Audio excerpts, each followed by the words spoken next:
When I started rebuilding Hawaii 7 years ago, I envisioned we might win one fluky national championship, but that would be the extent of our success. So coming off a miraculous championship win, and with the construction of our new stadium somehow still being delayed, if Hawaii was to regress, it would be now. But my goal in this finale is to turn Hawaii into a true dynasty. I will be playing 5 more seasons with them in this video, and we'll see how good Hawaii can truly be. Over the course of our first 7 seasons, I already feel like we have been able to do quite a bit. We head into Season 8 with the best roster that we've ever had with the Rainbow Warriors. I'm expecting us to win back-to-back national championships. Jarius Lemon is now a junior, and our defense is looking better than ever. We are spending a good amount of money on this roster, and I'm actually impressed that we're not spending as much on our receiving core as you would think, because these 3 guys, especially Doug McClain and Rodney Merrill, are really good. We just added Trayvon Lampman through the transfer portal, and half of our budget is going over to our roster NIL. We're also spending almost $3,000 on our staff,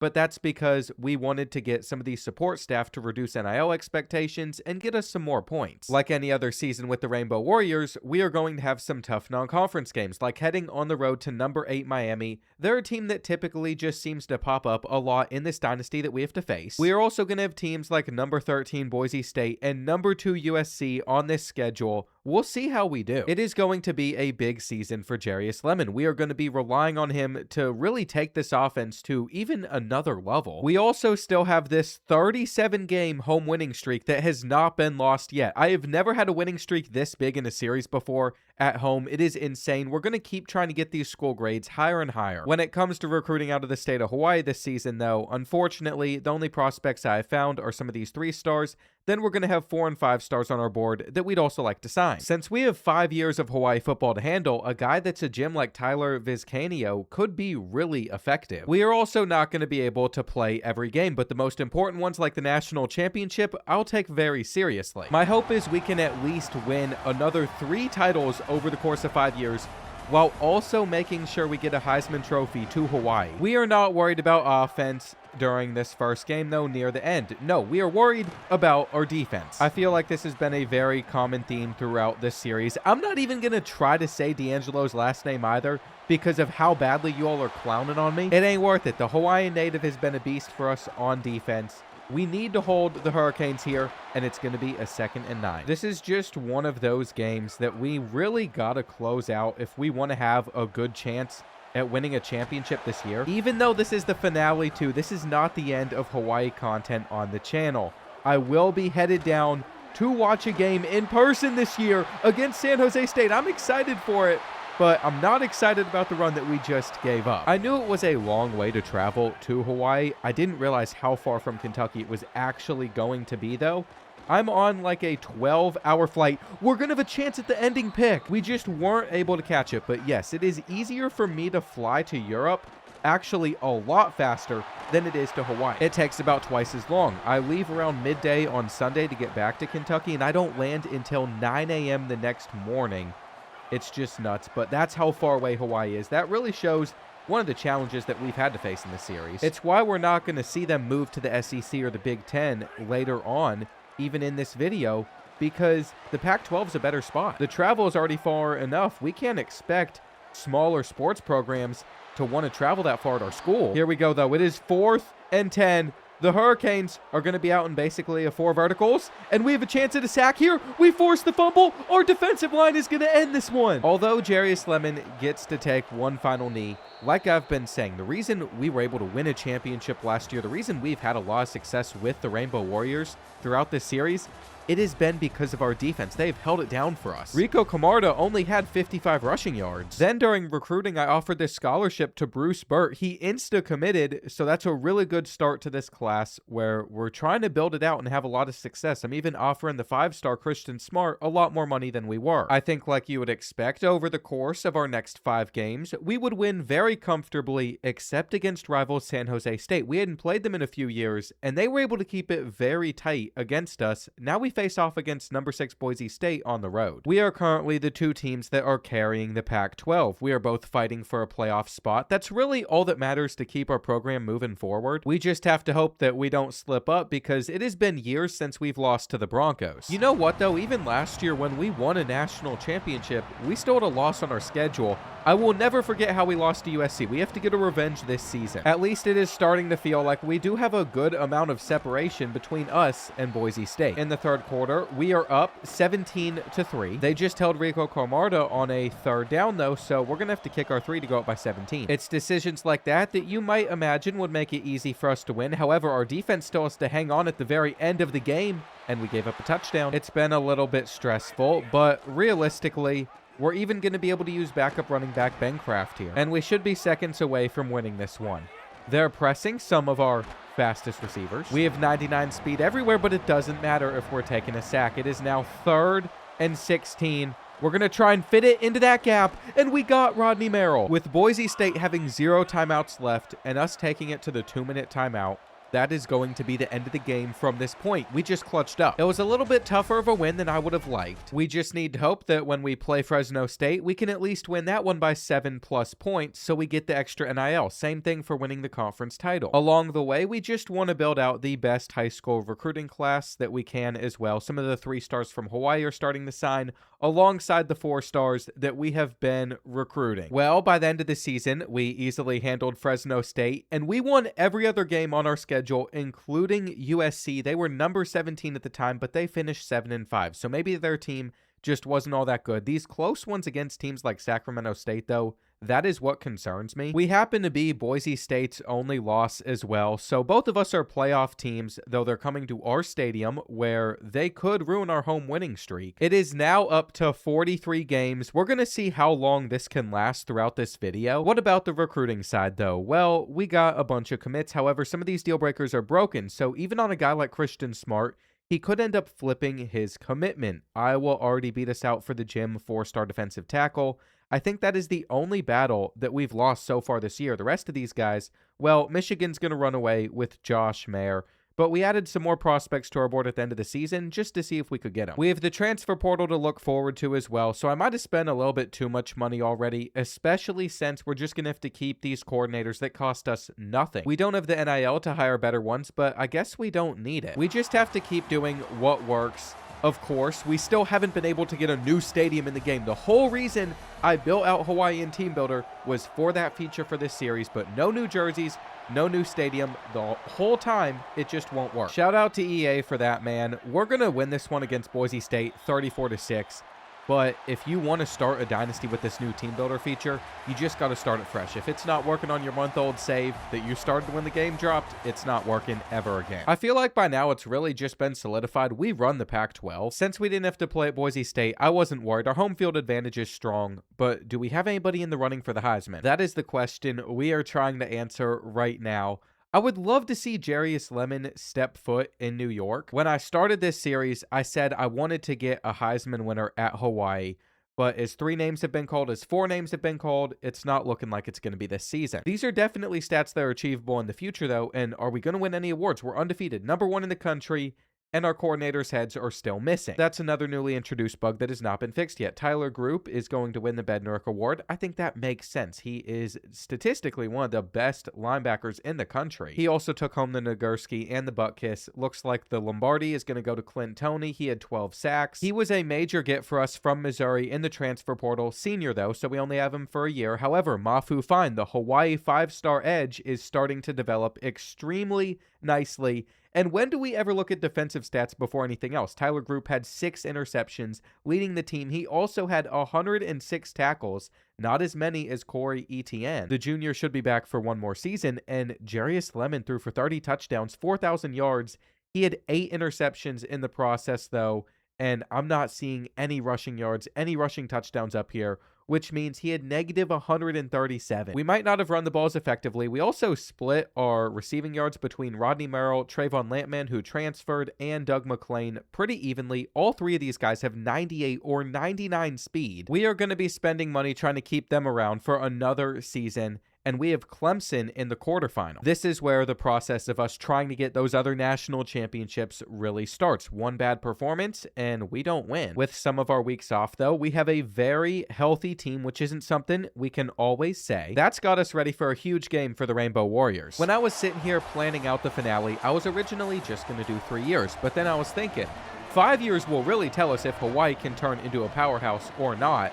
These are the types of games we have to win. It's just this stupid helmet bug. We aren't going to be able to escape where half of our helmets are white. That cannot be an excuse, though, for why we are trailing by 17 as we head into the fourth quarter against Clemson. We have been able to pass on them, but we can't run. It doesn't make any sense. This is a team that is typically extremely good at running the football. Rico Camarda has been getting locked up all day, though, and Jarius Lemon is going to take a sack. Here we go. Huge 3rd and goal. It's deflected off of the line, and we're going to lose to Clemson in the quarterfinal. We aren't making it any farther with the Rainbow Warriors. We can't overcome this deficit. We are going to need a miracle if we are going to pull this off. We are trailing by so much. I actually thought that we built a near perfect team with Hawaii, but it's not the case. We might just have to 4 verticals them to death here, but we have no time. Our offensive line should be so much better than it has been this season. We haven't been able to run the football with them. We can barely get time to throw it. Jarius Lemon also doesn't pick up the first down there. We're going straight back to the QB run, and he'll have this one. There is still this weird feeling, if we can score fast enough, maybe we come back. We just need a lot to go our way. We need 3 touchdowns. We need 3 2-point conversions, laser it in there, and drop it. 2nd and 10 now. We have our corner route, but they get to the ball first. This is actually going so horribly for us, and he's not open. It is now 4th and 10. We are going to need a miracle here, and we have no time. Our right guard cost us this entire game. He let Clemson get so much pressure the entire time. We didn't run well. We couldn't throw it. All for them to just lose to Texas in the semifinal anyway, who would win the entire thing. We still have our work cut out for us if we're going to win 3 championships in now the next 4 years. What is really going to help us, though, is how much money we have to work with. And fortunately, we have still maintained a lot of room inside our dynasty budget. Our budget overview actually went up so much as our brand exposure keeps increasing. Our stadium atmosphere does too. We are even going to reach a 4-star team prestige, which means if we want to get one more support staff, which could help our player progression, we can. Now, I don't know if we're going to have the money for it because I fully intend on spending as much as I can to retain this entire roster. I told you all, I do not want to see guys like Rodney Merrill going on to the NFL or transferring anywhere else. I want them to stay at Hawaii. We are basically asking this entire roster to run it back. Ofisa Swoop, we are also willing to pay a lot to stick around because that is another guy that could be our future quarterback. He is star development. We've recruited him this season before out of New Jersey, and his accuracy is uncapped. 91 throw power, 87 speed. I like that potential a lot. We are going to see Greg Dicker trying to go ahead and leave the program, but we will convince him to stay. He is a safety from Hawaii with star dev. He's just not happy with how much NIL we offered him. Eventually, though, he came around. Look at all of these players we're still losing. It's quite a lot. Not too many of our massive names, though, outside of guys like Tyler Group, Jarius Lemon, Rico Camarda, D'Angelo Bakatari. All of them are going to be returning for their senior year. I mean, even Trayvon Lampman didn't want to leave. Just imagine the potential of this receiving room with one more season. It's really exciting. We also have this transfer portal period to find some more players to add to the roster that could start immediately. Christian Smart, gonna have star dev impact on Tyler. But we also need to close out on some of these 4-stars out of high school that have still not signed with the program. We just have so many options now, and with $2,500 NIL to spend, it's really hard to pass up on guys that could be very useful even if we don't run the ball that much, even if Amir Bouchard is going to sit behind Rico Camarda. I think if we needed him to be our starting running back, we would go a little bit harder after him, but Texas seems to be in the lead there. We have all these spots filled on our board with a chance of landing these transfers. I'm offering them double the NIL money that they want. We're going to have some good hard sells. What I'm basically trying to do is just get as many 4 and 5 stars into Hawaii as I can, and we'll build on this for our future. At the moment, our blue chip ratio of 4 and 5 stars on this roster is 40%, but we want to get that up to like 80%. I said I was willing to spend big on this team, and as you can see, we really have. Now, Antonio Robert, he chose UCLA. Georgia was able to get Jerome Vernon, but we don't need defensive backs. We don't need Darren Kiernan because we signed a lot of other receivers. What I was hoping for is guys like Nate Morris, an elite dev route artist receiver that we were able to find. We want to see elite devs out of this class. There are only two though, and Braden Cook is the other one. He is going to be a corner that wanted 65 NIL. We gave him 130 because we can. Our effort has given Hawaii the best recruiting class in Rainbow Warrior football history, the number 4 one in the country. We spent almost $3,000 on it. I believe it is going to be worth it, though I'm kind of reevaluating that we don't necessarily need to get some of those 5 stars every year, because 170 for an 81 overall running back is not worth the price. It is so sad that this is going to be it for some of our favorite players on this team, but with D'Angelo making it up to a 94 overall free safety, the Hawaii native might be the best player that we have ever been able to produce throughout this entire series. How good he and some of the other guys on this roster are has me super stoked for the season, because this is going to be the best Rainbow Warriors team that we've ever been able to have, especially with our receiving core. I will show you all in a second, but first I just want to show you all. There is never any hope that construction on our stadium is going to finish. I feel like this could be the year of the Heisman Trophy, though, because we have 3 receivers above a 93 overall. Then we have 90 overall Bernard Stoner that just transferred in. If senior Jarius Lemon cannot have success with this receiving core, then it all comes back to him just not being that accurate, and that was the one thing that was always going to hold him back. I'm also very proud Rico Camarda has become a 92 overall running back. I wish he was a little bit faster. I wish we could have increased his elusiveness more for the abilities. At the end of the day, the weak spots on this team are going to be our tackles. Our tackles are really going to let us down. I don't know how our offensive line is going to do, but every other hole is basically filled, besides maybe one of our linebackers. The solution is simple here, though. Instead of starting Marquise Rice, we're just going to take over somebody like Corey Etienne, who was very good last season, and have him in there. We also have 1,000 exactly left over in our budget. We're spending $5,700 on this roster. It's the most we've ever spent on a team, but we can afford one more support staff. We only want to look at the guys in this platinum department, and the off-season progression increase of 20% seems well worth it over the recruiting hours increase. I don't really need more recruiting hours. We now get 20% progression from that. We get 16% progression from our national powerhouse facilities, the best ones. Players can develop better than ever at Hawaii. We're trying to get to that 5-star team prestige. We're going to have plenty of hours to work on, guys, but we got to look at our team needs. This year, we only have 13 seniors, so it almost makes me think we'll go after a few freshmen. We really need to look in the transfer portal than anything else. Even from Hawaii, if there are a couple really good players, I'll look into them. It pays off to do that too, because we found 2 3-star gyms we really want to sign. Meanwhile, this 5-star edge who was interested in our program, yeah, he is platinum quick jump, but he's a bust, so we're going to take him off of our board. For the first part of our season, our schedule is relatively simple. We shouldn't lose any of these games. Then we have Boise State in week 6 at our stadium. We also have Notre Dame and Texas to end the year. These are 2 tough ones. I think our athletic director is finally starting to pick up on the fact that we're actually good now, though, because we have to be ranked in the top 15 at the end of the season to get 250 NIL. By the way, we are offering 170 NIL to Lonnie Kopp, because this is a 5-star receiver from Kentucky with 94 speed, 97 acceleration, and platinum takeoff. He could legit be the difference between multiple championships and none. I really want to sign him for our future, but like we did last year, we're going to get through most of these games pretty fast, because I'm expecting by the time we get to the Boise State game, all we have done is win. Somehow, though, that is not the case. I can't believe I'm saying this, because it's just so frustrating. This is what our home winning streak is going to be lost to. UNLV, our rivals, comes in and beats us 26-20. UNLV. I swear the sim system in this game doesn't make sense sometimes, or maybe there are just upsets in college football that happen and we got to deal with it.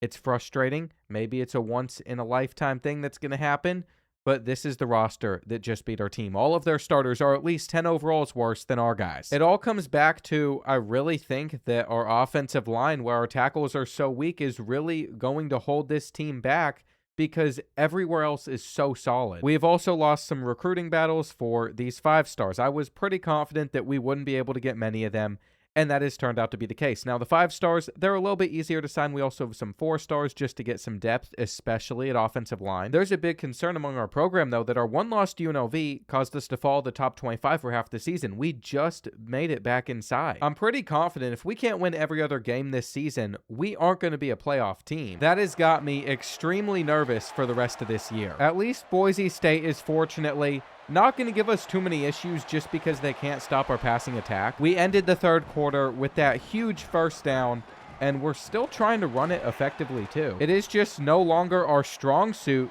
though why aren't we catching that? I swear, this team wins one championship, and then everything just starts falling apart on the field. Even our defense at the end of this game let Boise State put up a lot of points, which we typically don't do. I will say, following the win against Boise State, seeing that we handled Fresno State, Oregon State, and Washington State, even though this one was really close, just the fact that we won does have me feeling a little bit better. Also, Texas is 2-7. Anyway, we are comfortably in our conference championship game. Boise State has also had a rough season, which is weird because they've been signing top 25 classes this entire dynasty. It has set us up, though, to where if we can just beat Notre Dame, we are still going to easily have a playoff spot. Now, if we lose that game, I'm not sure how far we fall. It looks like there's not any other group of 6 teams in the top 25. I guess that means we could probably lose this one too and still be okay. However, this was supposed to be the challenging one that put our home field advantage, our home game winning streak, on the line. This was supposed to be for like our 50th win in a row at home, but instead, we lost to UNLV somehow, so that's not the case. I'll tell you right now, though, we still have a lot we got to work for with 2.5 minutes left. Unfortunately, due to some injuries, we are not going to have our starting running back healthy most of this year. Rico Camarda has not been there for us, and Bouchard just wasn't that good. He has proven he is just not worth the money. Let's see that separation, though. It's a great catch. All we have to do is get in field goal range to end this one, and they're going to pick up on the speed option very well. Merrill should be open on 2nd and 11, but we get nothing. I'm actually starting to be a little bit concerned, but are we going to see cover 3 here? Because if we're going to see cover 3, we're fine. If we're going to see man-to-man coverage, we should be fine. Did he get a foot down? He did. However, I am so glad that we are not reviewing that, because there is a very, very high chance he also had to out of bounds at the same time. One thing I will warn you all about, though, is if you get so many years deep into a dynasty with a team builder team, it is going to get very, very laggy potentially. That's what my experience has been. I can show you on the dynasty menu too. Everything just moves so much slower. Fortunately, on 3rd and 8, Rodney Merrill will get open. We are going to hang on and kick a field goal for a win over Notre Dame, and this was much needed. We really shouldn't score a touchdown here, but we're going to. Let's just get a feel for this defense. Let's see how this defense is going to do later on in this season. I don't know why that's what I did there. If we threw that immediately, we are most likely getting the 2-point conversion. A slant was probably open as well. Now we got to stop Notre Dame. In this matchup already, we have forced their quarterback, Jason Everett, to throw 2 interceptions. He doesn't have a single passing touchdown. So, confidence is decently high. But with all the time in the world, he's going deep, and D'Angelo is back on it. Gotta love some of our players randomly have white helmets on as well. It's been basically every game since a few years into our dynasty, and that's that pass defense. ETN with the pick. I told you all, he is a monster. He only had normal dev, but he has developed really well still. We get the win that we need. We hopefully take down Texas too.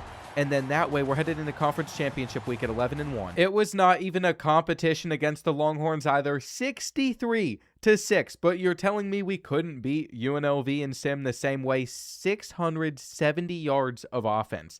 How bad is Texas? 8 passing touchdowns for Jarius Lemon. In this game, Trayvon Lampman had 5 touchdowns, 234 yards. He set a Hawaii record. With us being ranked number 7 in the country, though, I don't think we're going to get a first-round bye in the college football playoff. We have to go up against Washington State. That's how bad Boise State was this season, and I don't think we're going to have any issues. It does break my heart, though, that we have nothing to look forward to in some of these home games now, especially against smaller schools, without that home winning streak. What I was really hoping for was we could get up there as one of the toughest places to play in the country.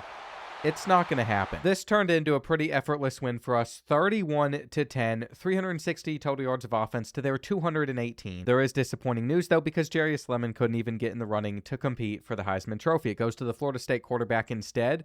Here's where we find out if we have to play in the first round, and we do. It's a home game against Colorado. No award winners on this team, though, for maybe the first time in like 5 years, which is just wild to think about because we've had award winners when we didn't even make the playoff. This is supposed to be the best team in Hawaii football history, and Jarius Lemon had a very solid season, only 4 interceptions. he just didn't run the football that effectively. I think that has really been the thing that has held him back the most. We also know that Rico Camarda is never going to see the field for us. He's out for good with a fractured shoulder blade. Throughout the year, he was dealing with injuries. This is the main one, though, that has shut him down, which is just such a big loss. I wanted to see him perform at his highest. Instead, though, we are relying on Alani Halapio and Amir Bouchard to carry this offense. Then on the receiving side of things, nobody over 1,000 yards, which is just wild to think about. You would think that with all those guys being above a 93, they could get there. It's not the case, though. Mafu Fine slid in as our sack leader this season. I'm hoping that the junior comes back for another season. Greg Dicker led the team in interceptions. I'm not sure why D'Angelo only had one. Maybe teams just weren't throwing in his direction, though. We have to review all these players that we have signed. We got 2 special teams kids, and then we got some 4-stars. Elite dev on Marvin Biggs. He's a linebacker as an athlete, but we could put him at any position. That is exactly what I want to see early on. We want some of these guys to develop a lot. Of the 5-star receivers, we signed 3 of them, and none of them have elite development, but star on the guy with takeoff is still good. Let's see if we can get anywhere near a championship with Hawaii this season, though. We have to win 3 games to get there in the first place. This is really the test of if this team is fraudulent or not, if this offense can overcome not having a good left tackle or right tackle. Before we play that game, though, a quick word from today's video sponsor, Underdog. I'll admit, I've not done this draft mode yet. I typically just make some picks on here, but I saw they had it for college, so I really want to test it with you all. What I entered was just a 3-person one for $3. The winner in first place gets $8, and this is how we're going to be building out our roster. I have the very first pick, and I feel like it's got to be obvious. We are going to take Kewan Lacey just because he's a running back, and I want him. By the end of this, it is hard to tell who drafted the best team because it's a 3-person league, so everybody's team is absolutely loaded, but these are the players that I picked up on. We'll see how this plays out for the entire season. If I were to do it again, I would do like a 12-person draft just because there's a lot more competition there, and if you want to join me on Underdog, you can with code BOARD. That'll get you $50 when you play at the $5 entry. If you do that, please play responsibly, and let's get back to this video. Last year, we didn't get off to a good start against Clemson, so we got exposed, and we haven't gotten off to a great start against Colorado either. Trying to get into the end zone at the end of the half, we could tie things up. Are we able to trust our offensive line in this situation, though? I wanted to run it for the 2-point conversion, and we are going to be able to get to the edge. Alani Halapio is in. Is he going to break out? Is he going to be a star that could get us a championship this year? That's what we're trying to find out. In the 4th quarter, we have been put on a 2nd and goal, and we're really just trying to pick this defense apart, which we do. Jarius Lemon knew exactly who he was looking for. Are we going to get a short play on 3rd down? That was most likely PI, and we can't make the tackle. Every time we get them to 3rd down, though, we just give ourselves another chance to get the Buffaloes off of the field. Here we go. 3rd and 7. Over the middle is what we have to cover, and they're going to try and scramble. We force a fumble. We force a fumble, but somehow they're scooping it up. Let's see if we can just pass commit with man-to-man coverage here. They're going to run on 3rd and 3 instead, and we missed the tackle. We missed the tackle. We couldn't get a 3rd down stop on this drive. You know what, though? Sometimes you just have to sit there and realize we have one of the best receiving cores in the country. The issue is we can't get them the football. We don't have enough time back there. Our offensive line is such a big letdown. Trying to cut that back was not the right move either. On 3rd and 9, Colorado is going to bring the blitz, and it's not going to work. That is how Jarius Lemon remains calm under pressure. I cannot wait to get a big play like this one as Lampman has it at the 20. This is where we can put a little bit of pressure on the Buffaloes. Are they able to stop Alani Halapio, or is he just going to explode out of there? With him back in the game, I feel like our rushing attack is a little bit better, and we got to make sure he is getting all of our carries next week if we win. How do we get Colorado off of the field? Is it going to come on a 3rd and 4 stop potentially? I don't think anybody's open here. We knock it out. You know what? Let's make them make a very quick read on 4th and 4. We're going to send a blitz.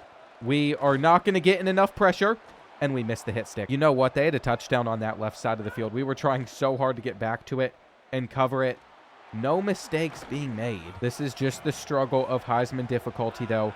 I also don't know if I ever showed you all the sliders I ended up using for this series. I put them on Twitter. Every year I'd tweak them a little bit. I should show you all after this game.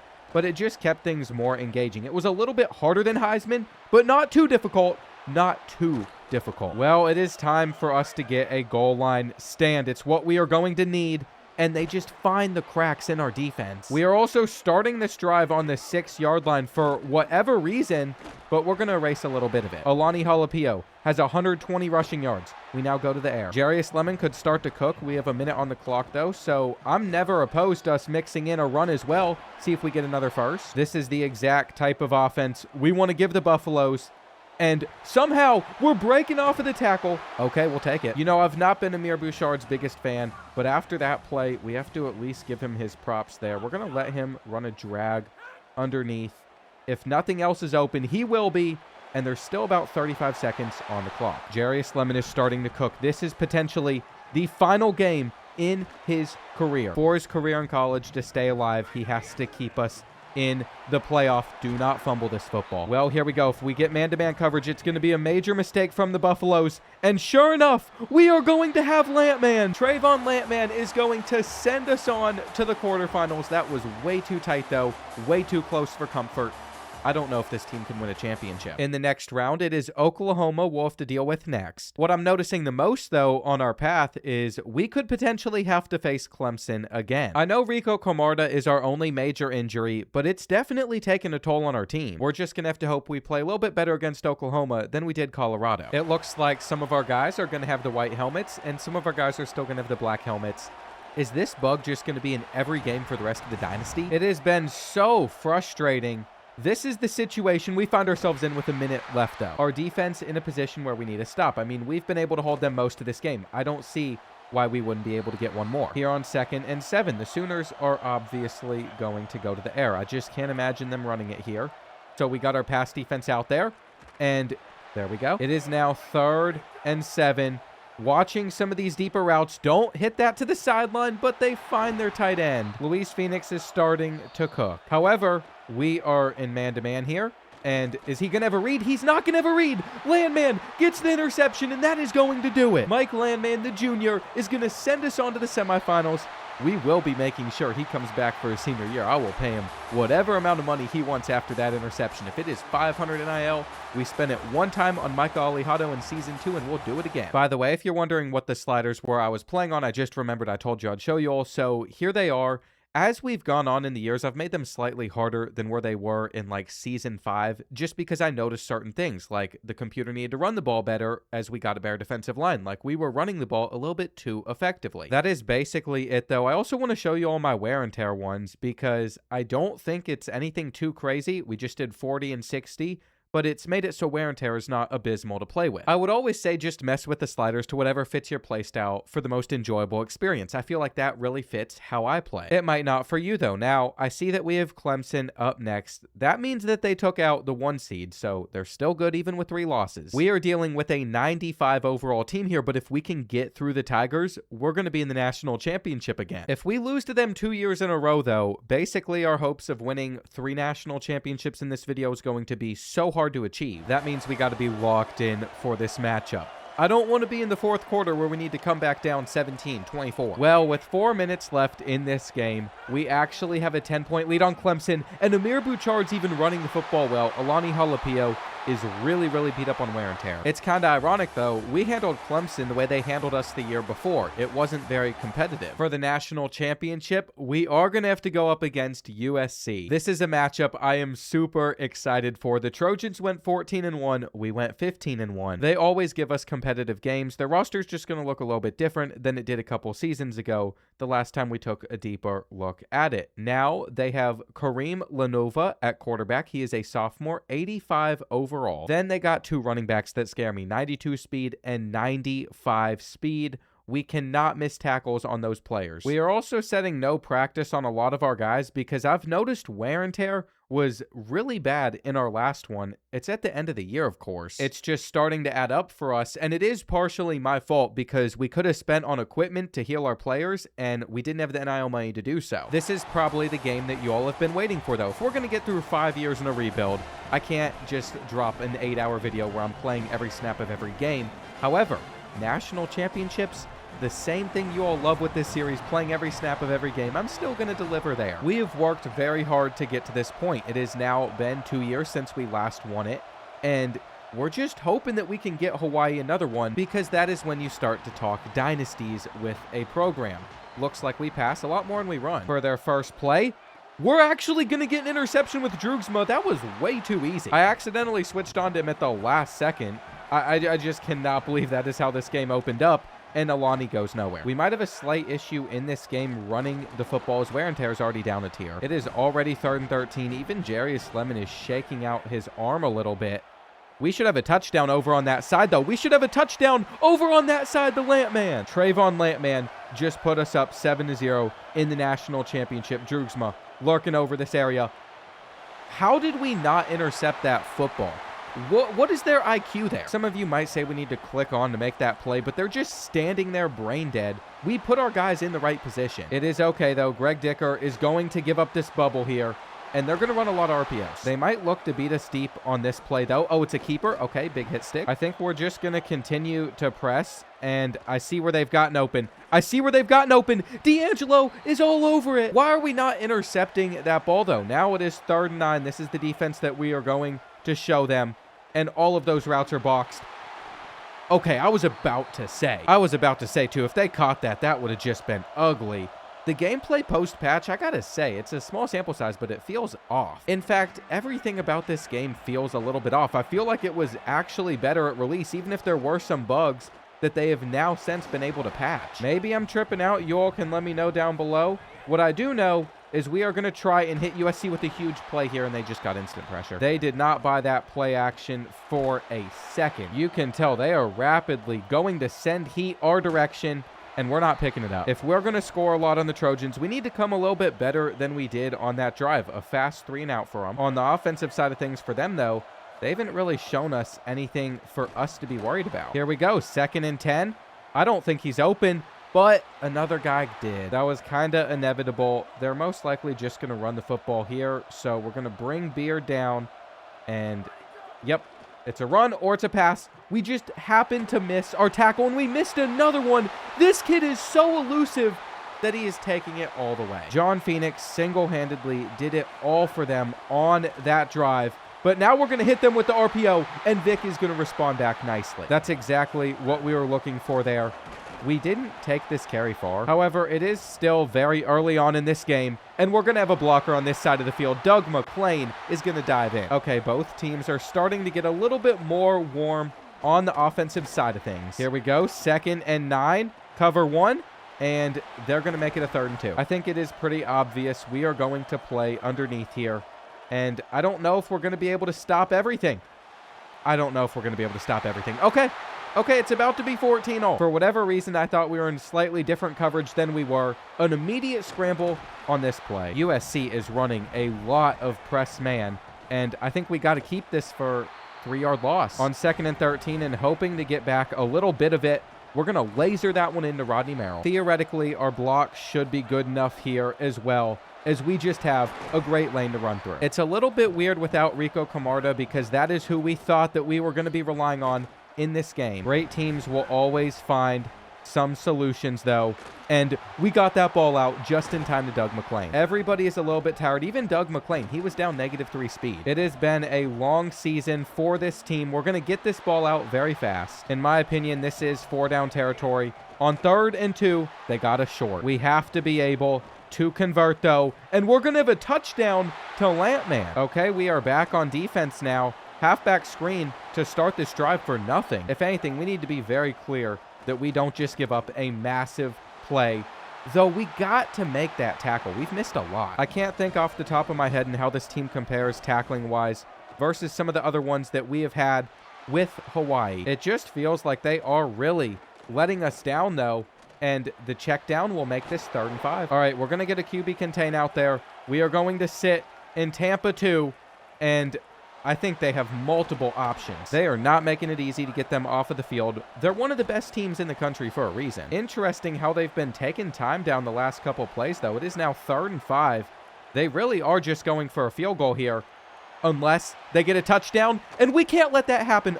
Okay, we somehow missed that interception. He could have caught that and held on to it. It got through all of us.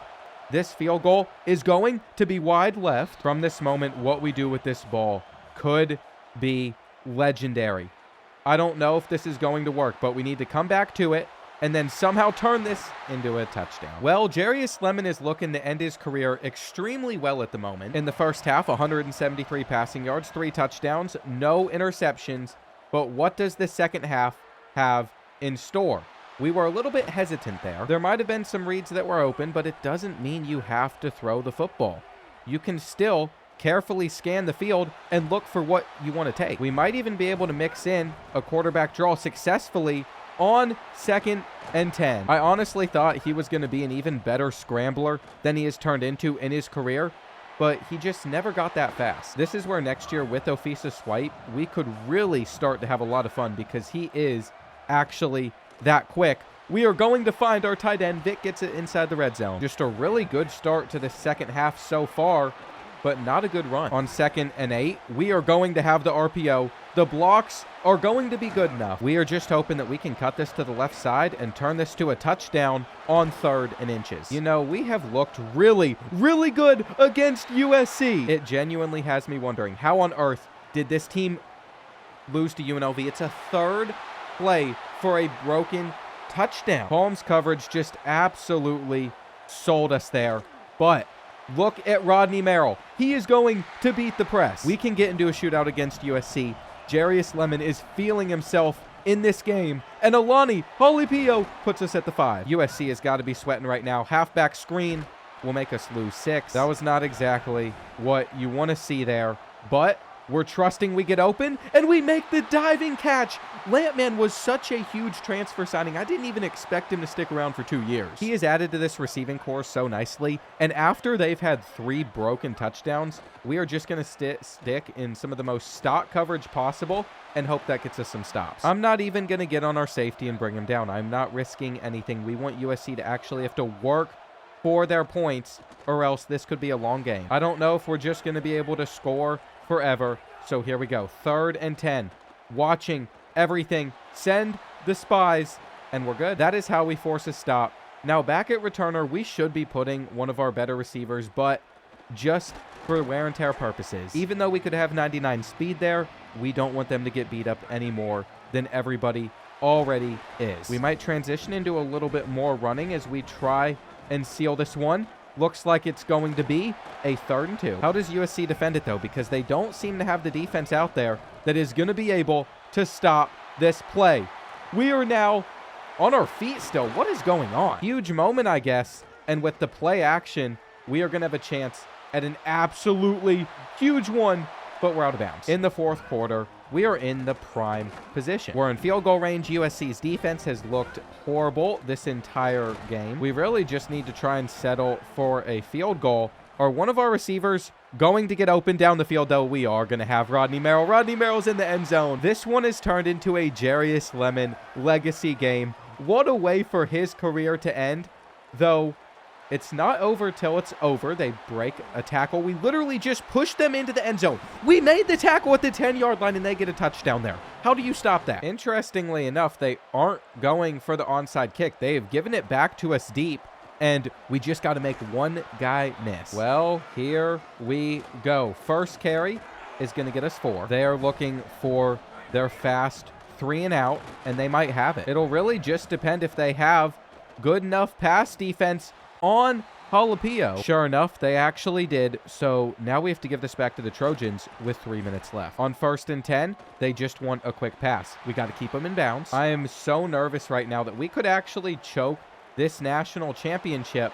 And I'd love a fumble. I would love a fumble that we are never going to recover. I don't know what it is. That's something sliders cannot fix, though. I never, ever recover fumbles in this game. I could be staring at the ball and get there way before anyone else, and we're still not going to get the ball. We are on Devin Cook right now, by the way, the corner with elite development. We're trying to force them over to the sideline. We actually got them to throw it there. We just didn't happen to make it there in time, but it happens. Now they're going 4 verticals, and I'm glad we got the sack. That is going to take things to the 2-minute timeout. They are just going to have to take their check down, 3rd and 16. We just need to hang on for a little bit longer here, and I'm sure they're going to want this underneath route. We knew where they wanted to go. Okay, well, 4th and 11 is actually the perfect position to be in because we just got to protect the sticks, and we should be able to end this game right here. They find the crevice, though. This one is still not done. I guarantee they throw it wide, and that's fine. We pass committed. We were prepared for it. Time is still running off of the clock. Still no national championship for us, though. We're going to scoop this up. Okay, this is good. It takes one first down, and we will have gotten another national championship with Hawaii. It's wild. I remember introducing Alani Halapio. He was a solid backup, and he's really done well by this team. We really just need to run it again, and since they have no timeouts left, we can get it down to about 15 seconds, or we can just get it here. This is the final time Jarius Lemon will be on the field for Hawaii. We just lost so many seniors from this team, but for us to get our second national championship, it was well worth it. There was so much talent on this roster. You know, it's going to be very interesting to see how the next 3 years go. I think we're going to have even more money coming into the school. It's an extra 1,000 dynasty points to be exact. I thought it might be a little bit more, but we still haven't been able to get a maxed out brand exposure. Our stadium atmosphere is a little bit more stagnant because our winning streak is not here anymore. Our program tradition, it's only C+. Our conference prestige is also holding us back a little bit, but we are going to keep around any player that we want. Like Alan Drugsma, we saw the play he made in the national championship, that interception, or maybe it was another game in the playoff that I'm remembering. He is now going to get a huge payday. The funny thing, though, is we actually ran out of money trying to pay all of these guys, which means we are going to have to go back to the drawing board and figure out where to get more money from, and I think it's going to be from increasing how much we offer some of these quarterbacks. We might just let Tyler Vizcano walk because we're going to believe in Ofisa Swoop. We need him to stick around. I want Taven Generals as a Hawaii quarterback to just be there as a backup. There are other positions, though, like Amir Bouchard, where he knows he's not worth the amount of money we're paying him, so we are able to decrease it a little bit. In fact, we're going to be able to free up 1,240 NIL while getting every single one of these players to theoretically return outside of Tyler Vizcano. I'm not even upset that he is going to be leaving us because we'll just find somebody else in the transfer portal that could potentially be our starting quarterback. Now, we are dealing with more losses than ever before, especially talent-wise. Lots of big names like Jarius Lemon that have started at quarterback for 4 years for us, 45 touchdowns during his final season. I mean, he was incredible. The good thing is we're only losing about 15 players. Even if they were extremely impactful, like Rico Camarda, well, the last 2 years, he hasn't cleared 1,000 rushing yards, so he's replaceable. We saw that in the playoffs. Then we have receivers like Trayvon Lampman, who went for 20 touchdowns, Doug McClain, Rodney Merrill, all very good, but I feel like we can still find other receivers in the portal, or we got guys that could develop, like Bernard Stoner, who is an 89 overall. You best believe right before these guys get drafted too, I'm going to be boosting their overall if they've earned any skill caps throughout the year. That has led to 9 of our 13 seniors that graduated moving on to the NFL, and 6 of those 13 players are going to be first-round picks. We lost quality, but we've basically already replaced all those players with these 14 signings out of high school, so we don't need to go crazy in the transfer portal. We just need to search for answers at a couple positions where we might have lost a little bit of talent, and this is going to let us scout, which is very important because at stuff like quarterback, there is a 5-star that is recommended, but some of these 4-stars could be better. What you're getting is either a junior with 99 throw power or probably a former 5-star freshman who is really high upside. What I decided on is take Mama off of our board completely, throw a bag at Jamal Whitaker, where now, if we hard sell correctly, I think we could actually win this battle. We're paying him double what he wanted, or we could hedge our bet with this 95 throw power quarterback that will most likely just sit on the bench for us, but nobody else wants it. We also have some big name transfers that could really carry our defense. The number 3, 4, 6, and 8 transfer in the country, we're basically just willing to give them whatever they want. I want to show you all what I'm talking about with there just being this slight delay in the menus though. Nothing is ever instantaneous. Now, some of this scrolling, it's a little bit quicker, but then it slows down, especially on these online files. Let's say I wanted to look at Keenan Ramish. Well, it takes a while for the scouting to load. It takes a while for the recruiting to load. When I remove Send the House, it takes a second for that to happen. I know it seems very minuscule, but when with every single task, there's this little extra period where it actually has to load onto the game, it gets taxing. Other sports games don't have that issue either, and I've noticed it's gotten worse every single year with this series. It was one of my biggest fears whenever they first came out with 25. It just doesn't seem like it's going to get any better. There's just a little bit of a lag on everything, and if they want to make this a live service game, your menus need to function very well. It's going to be very off-putting. I know people that literally will not play Ultimate Team because their menus are so slow and they just can't be bothered. I don't know how everyone besides EA seems to figure it out, but we are going to get a commitment out of multiple of the 5 stars that we really wanted. 3 of the top 5 transfers in the country. With a battle or 2 that we've lost as well, we're going to get more money to increase our offer on the free safety that we weren't able to land over Arizona State. Now, Ole Miss was able to get this guard from us. We really need to land this tackle. We're going to have him on a visit. We might throw him a little bit more money. I don't want to have another bad tackle. As we make it to National Signing Day, by the way, we are going to have a lot of these prospects signed. In fact, we're going to have 25. We only needed to sign about 13. We're going to have to cut some more players, but Jamal Whitaker is elite development. He'll most likely start at quarterback for us for 1 season. We're going to get elite dev on Enrique Lopez. In my opinion, he is worth the money then. With those 5 stars, we have the #1 class in the country for the very first time. And if you look at the rest of the Pac-12, Boise State is still a little bit comparable, but nobody else is close. We have now been able to load up this team in a way we've never been able to before. For our 1 athlete with 91 speed, that's supposed to be a linebacker, we're actually just going to make him a coverage specialist safety. We are definitely in the hands of the right player as well, with Jamal Whitaker as our quarterback. We could increase his speed, or we could just make sure he's actually really accurate. He could be the most accurate quarterback in Hawaii football history.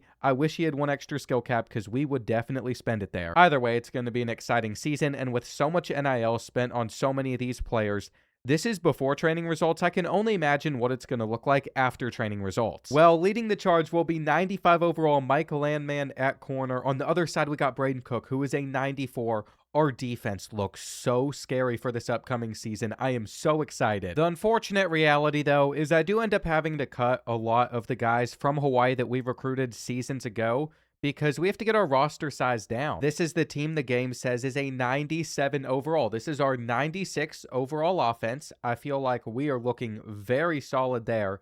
And then on defense, this is supposedly a 99 overall one. Throughout my coaching career so far, we have been a little bit more of a strategist, and we have earned about 200 coach XP that we could spend inside either CEO or program builder too. I ended up spending to unlock CEO because I think lasting impression is going to be very good. We get additional interest for every 10 hours that we spend on a player. So we spend 50, there should be a lot of additional interest.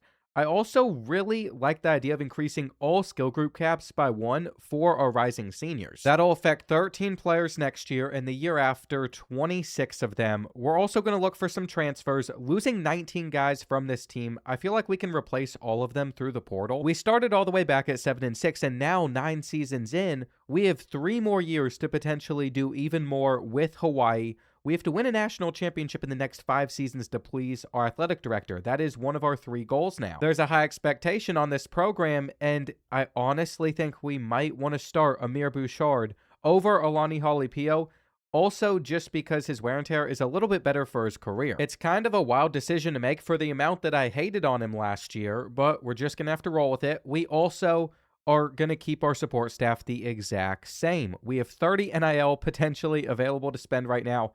This is not going to do anything for us, but it's because we're putting so much into our roster. I wish we could get some of the equipment slots. It is wild. If you just look into the NIL spend across the country, we are spending the most at Hawaii. We have built up enough of a war chest in funds to where we are spending more than Georgia, more than Ohio State. If you look at how much we're spending versus the rest of the Pac-12, we should never lose a conference game. I will say this year, at least during opening week against UNLV, we actually handled business, so that's nice, but we still got to take on number 2 USC. Boise State's always the difficult game on our schedule, and then Notre Dame. I even threw Kentucky on there just to have them, but I'm hoping we can at least handle my Wildcats, and let's see how we do against the Trojans. It is going to be raining for this one, at least to start things out. And once again, not in our new stadium. You know, as much as you expect a game to be done whenever it launches, I think I've just had to learn 3 years in a row now, EA games aren't. Funny enough, they just posted the footage of this when I got to play against Kentucky head coach Will Stein. Still, I think it's the most cool experience I've had on YouTube. As we try to close this out versus USC, just hear me out. So Kentucky has me out. I'm going there to play against one of the players, but our head coach, new coach, Will Stein, comes in, and he sees that we're playing in the locker room. He wants to get on the sticks, so he picks it up. I get a pick 6 like this against him first drive, and I think it just makes him want to actually lock in and play for an entire half. So now, me and Kentucky's head coach going back and forth. You would think I might lose. You might be onto something, but that's not the point of the story. The point of the story is for that game and then my game against another Kentucky player you all will see coming out shortly. Maybe it's out when this is out. Kentucky's starting receiver on the field is this guy named Jarvis Rawls. He doesn't exist, but coach is sitting there like, who is that kid? He's confused. He's like, I have no idea who this is on my team. Surely I didn't forget who it was. Then you got Kentucky teammates doing the same thing. They're like, who is that? They're watching from behind, or even when they're playing, they're like, who is Jarvis Rawls? He doesn't exist. It would have been funnier if EA didn't mess up and some random dude named Jarvis just walked out in the Kentucky locker room. But no, it's a fake-generated player starting for an SEC school on the game. I understand it might be a little difficult to get all the rosters right, especially for the smaller schools if they're losing 60 guys, bringing in 60. But at least just start real players whenever you're putting out these rosters. Anyway, that's just a little bit from my experience with Kentucky. It was so cool getting to go to my favorite school and being in the locker room again. Then I get to go back later on this year for our big game against Alabama, though something else might also be in the way of that. Now, we'll talk about that once we get into another competitive game. We are undefeated right now, 6-0, but Boise State, number 13 in the country, undefeated to start the year. They're actually looking competitive. I feel like every season it is actually very important that we play against the Broncos so we don't ever slip up. There is nothing going on the recruiting side, though. We are literally just worrying about the games, worrying about results, and then once we get to the end of the season, then we try to restock in the transfer portal. Will this game be tight, though? I sure hope not. It does seem like with 5 minutes left, though, we're going to have to work a little bit for this win. That's okay, though, because if you all didn't see it, Akron put out this promotion a couple weeks ago where they would let a random season ticket holder become their offensive coordinator for one drive of their opening game. I thought it was a really cool opportunity, but I didn't think anything of it until I saw a tweet saying it was only $75. And once I saw it was only $75, I had to gamble. You know, that might get me like 5 meals at Chick-fil-A, and I'm just throwing it out the window. But when are you going to get the opportunity to potentially leave a drive for a D1 school? I hopped on it early, thought I'd see what my odds of winning were, but then the tweet blew up, and so many people entered. It turns out somehow myself and Big Cat were both drawn in the top 10. So I actually have a decent chance of winning this. Here's the thing. They said it was a random draw. Big Cat said he got 18 season tickets, and he's going to donate some of them. I just got one. I was not spending more money than I needed to enter. I just wasn't expecting anything. I still don't know if it was really random. They say it is. The odds just have to be so low for both myself and Big Cat to get picked. But anyway, I think in the coming days that we'll find out who actually wins. There is an issue, though. I am also supposed to be somewhere else on September 12th. That happens to be the same day that Kentucky has their first huge home game against Alabama. We play one game before that, but the real debut for Will Stein is going to be versus the Crimson Tide, and this just cannot be real. Boise State's back in this game. It's 21-all. Anyway, I am sitting there on the phone with people at Akron today, and they're telling me, even if you don't end up winning, we want to do something for everyone that made the top 10. They're saying they want everyone to be there at the game. I never even looked up when this game was because I just assumed there's no shot that I'm actually able to win this raffle. Well, it turns out it is also September 12th. What a play from Aguilar, by the way. What this all means is somehow if I win this Akron thing, if I get to lead them for a drive at 3:30 on the 12th, then I also can't be at the Kentucky game at the same time against Alabama, where I'll be on the field and filming content and having fun. It's going to be a tough decision to make. But that is what has also happened today. We're going to go for some more yards here. I just want to make sure this is a manageable kick for us to hit at the very end of this game, and we're all centered up. There's just been a lot going on recently. It's so unbelievable to me, some of the things that are happening. When I spoke out against EA, I wasn't really sure how that would affect some of my other relationships, but I've worked with more schools than ever this year. Originally, a lot of those connections, a lot of the stuff with the players, the schools, the IRL stuff, it all came due to EA putting those opportunities there, and I'm grateful for that. I always will be, even though they tried to sneak microtransactions in. However, this is the first year where basically everything I'm doing with schools is all because of the brand you all have allowed me to build, because you all have subscribed, because you all have followed and shown so much support. I reached out to Hawaii. I was begging to do Hawaii. I wanted to figure out a way to make it possible, and now I'm going out there for a trip. We got lots of stuff planned there. Then Kentucky circles back around. They obviously were very kind to me last year, but then this year we're doing even more, and a lot of other schools also want to do things behind the scenes that might not have happened yet. So I'm just so stoked to be in this spot. I'm so excited for the college football season. I want to get to as many games as I can. It is just so hard to believe all of this has come from just starting on NCAA Football 14, doing rebuilds on that game because it was fun. I just don't even know what to say at this point. It's so wild. We ended up going 10-0. We still got to play Notre Dame. It's a game of the week. It's on the road. This is the one to potentially watch out for, but I don't think we'd fall too far in the rankings. Seriously, though, this has been such an incredible year. I'm now going 4 full-time years of doing this on YouTube, I think, and I actually really want to get back into streaming as well, so I'm going to start doing that too. It will be over on Twitch, though. I will leave a link for that down in the description. The first one will be Friday the 28th, right before we get week 0 starting on Saturday. I think when I'm sitting here filming some of these videos for like 15-20 hours sometimes, what I really miss is the live aspect where I can talk to the chat and interact with you all. That's just what I've been craving recently, or when we have a game night with the boys and we're playing something else, like with Bengal, Sam, Eric Rayweather, all them.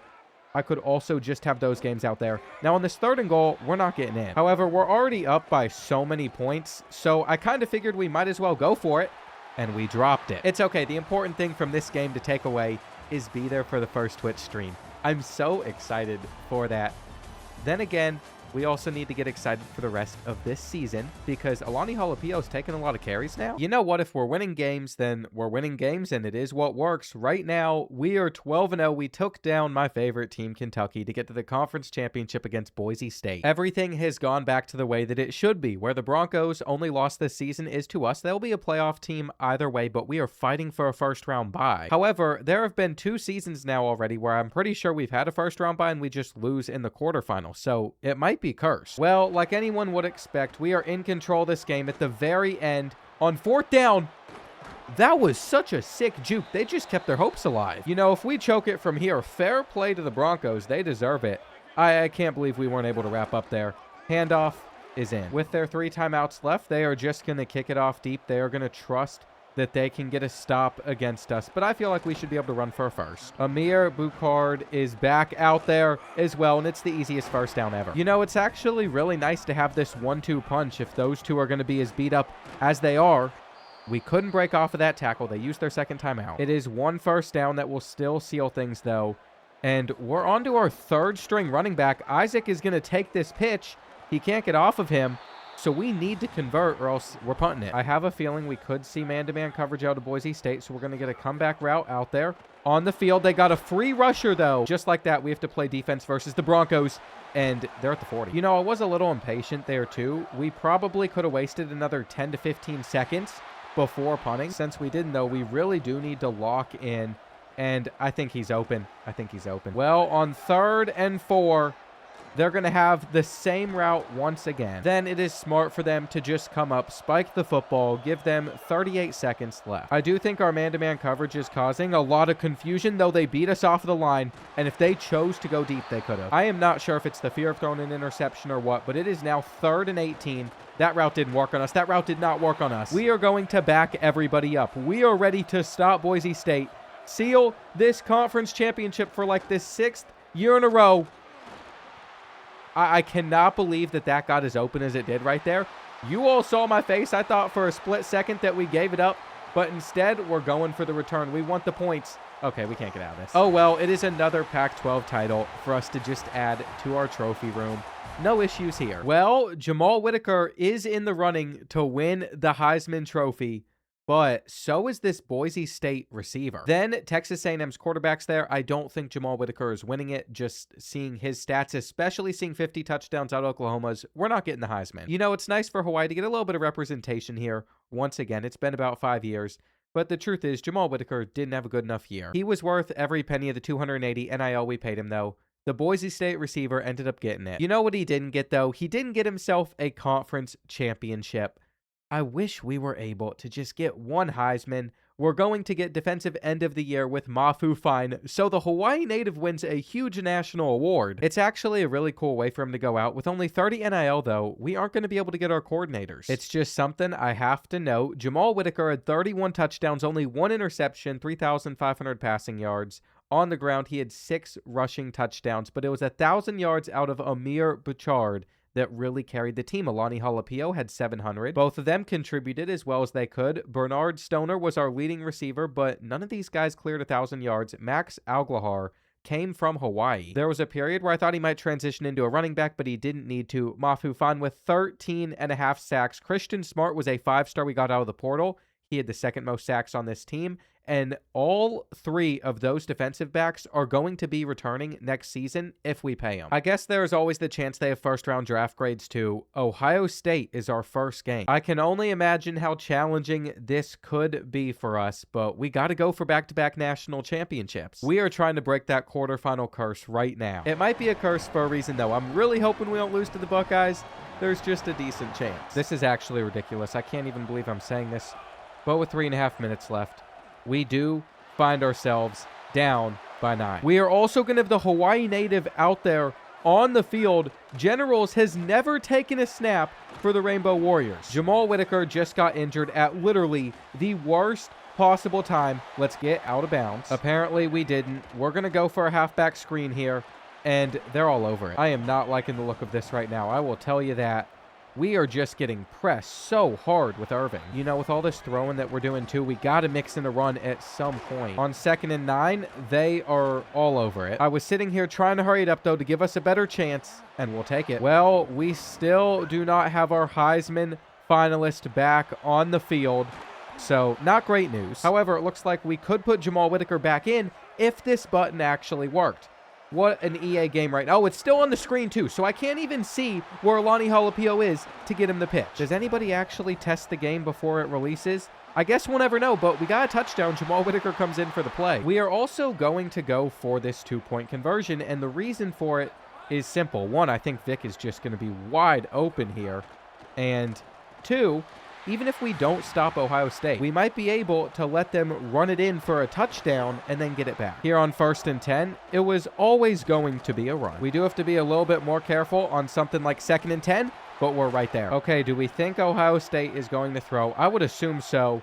Please do not convert here. Do not convert here. All we got to do is swat this, and that'll work. Landman gets back to it. I knew we could trust the 95 overall corner. Speaking of Landman, I really enjoyed that TV show. I know for some it was probably a little bit of slop, but the daughter, whew, I don't know. I still found the show a little bit interesting. I got into it a bit. Will it beat Friday Night Lights for me? Absolutely not. Friday Night Lights might still be my #1 TV show of all time. It's one of the only ones I will watch again and again and again. Turn around! Turn around! Okay.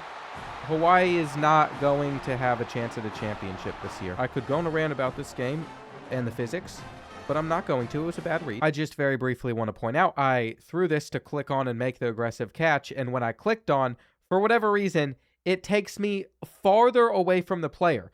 It allows me to be farther away, and then he animates here, even though I was pulling down the entire time.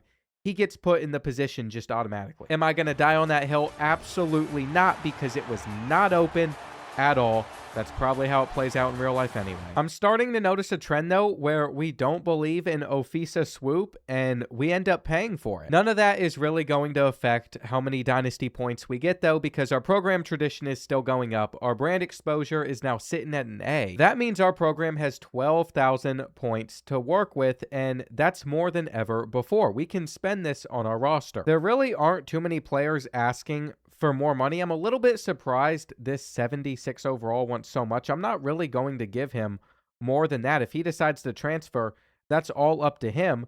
But we can get Braden Cook to return. I will pay him as much as possible to get those odds down low because he's a 92 overall. I'll pay $370. For everybody else, this is what we're paying them, and we still have about 200 left over for the transfer portal.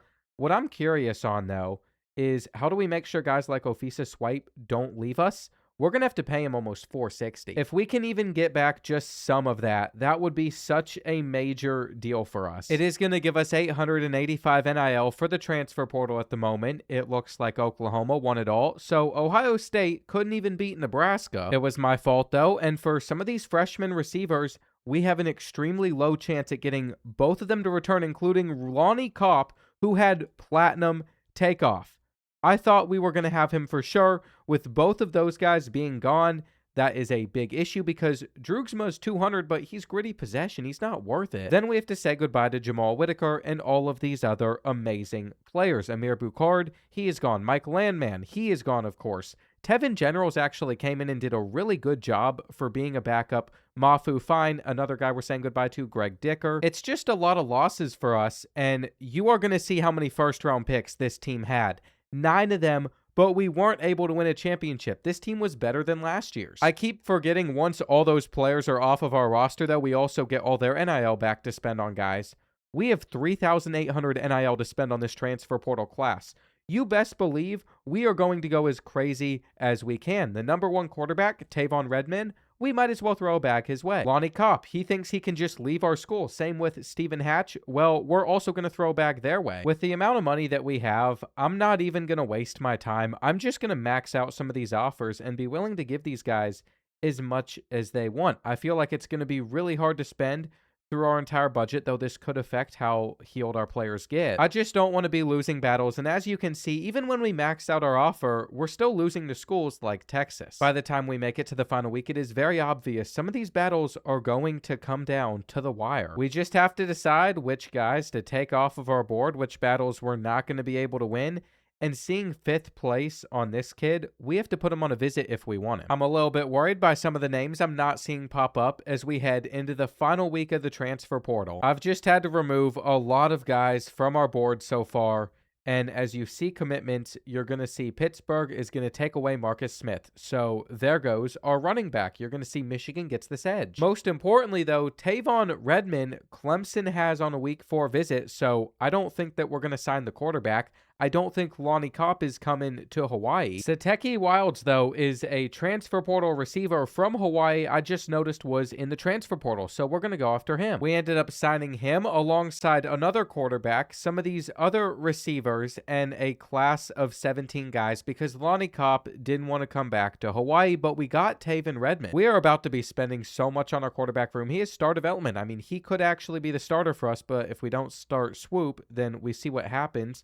With Sateki Wilds, he just has normal development, so that's a little bit disappointing. There hasn't been an elite dev in this class so far until we got to Greg Barr, so we at least have it on a right guard. Outside of him, though, no one else. This class is also ranked down at number 11 in the country, even though we spent about 3,000, which is similar to what we've spent in previous years. At least we aren't going to have to encourage anybody to transfer. Tavon Redmond is an 89 overall, by the way, while Ofisa Swoop is an 81. We are going to take some of these receivers, like 82 speed on John Dubbs. Have you ever seen a tight end before? Because this is what he is. Does that say a 6'4" gadget with 93 acceleration and human joystick? Let's see how he does at running back. Here's the thing, though. With the right progression, I feel like Ofisa Swoop could still start for us. In fact, if we only increased his IQ with the remaining 10 skill points that he has, I might think that he's ready. I mean, he is going to be an 88 overall with 91 throw power and good accuracy. However, there's a slightly more accurate, stronger arm, higher IQ version of him that is just a little bit slower, so we might still be rolling with Tavon Redmond. I do really like the extender ability, and he's got Platinum Dot. We could go ahead, get mobile resistance up to silver or gold. It's probably better to have choices than to not, and we're also working on abilities like we did with Braden Cook, because last year we already maxed out his zone coverage, and he's already got 93 speed. He's going to be a lockdown corner. He slides in very nicely to a defense where our lowest overall starter is an 85 overall. Most of them are an 89 or higher, though. Then over on the offensive side of things, our offensive line is actually saved. It's actually really good. Ever since we left the Mountain West for the Pac-12, though, we have not had a season where all 5 of our original rivals were on our schedule. So for the first time in such a long time, that is what our non-conference games are going to be. I also decided that Tavon Redmond was going to be our starting quarterback because he was in the Heisman watch list, and he performed really well from Florida, where he transferred from.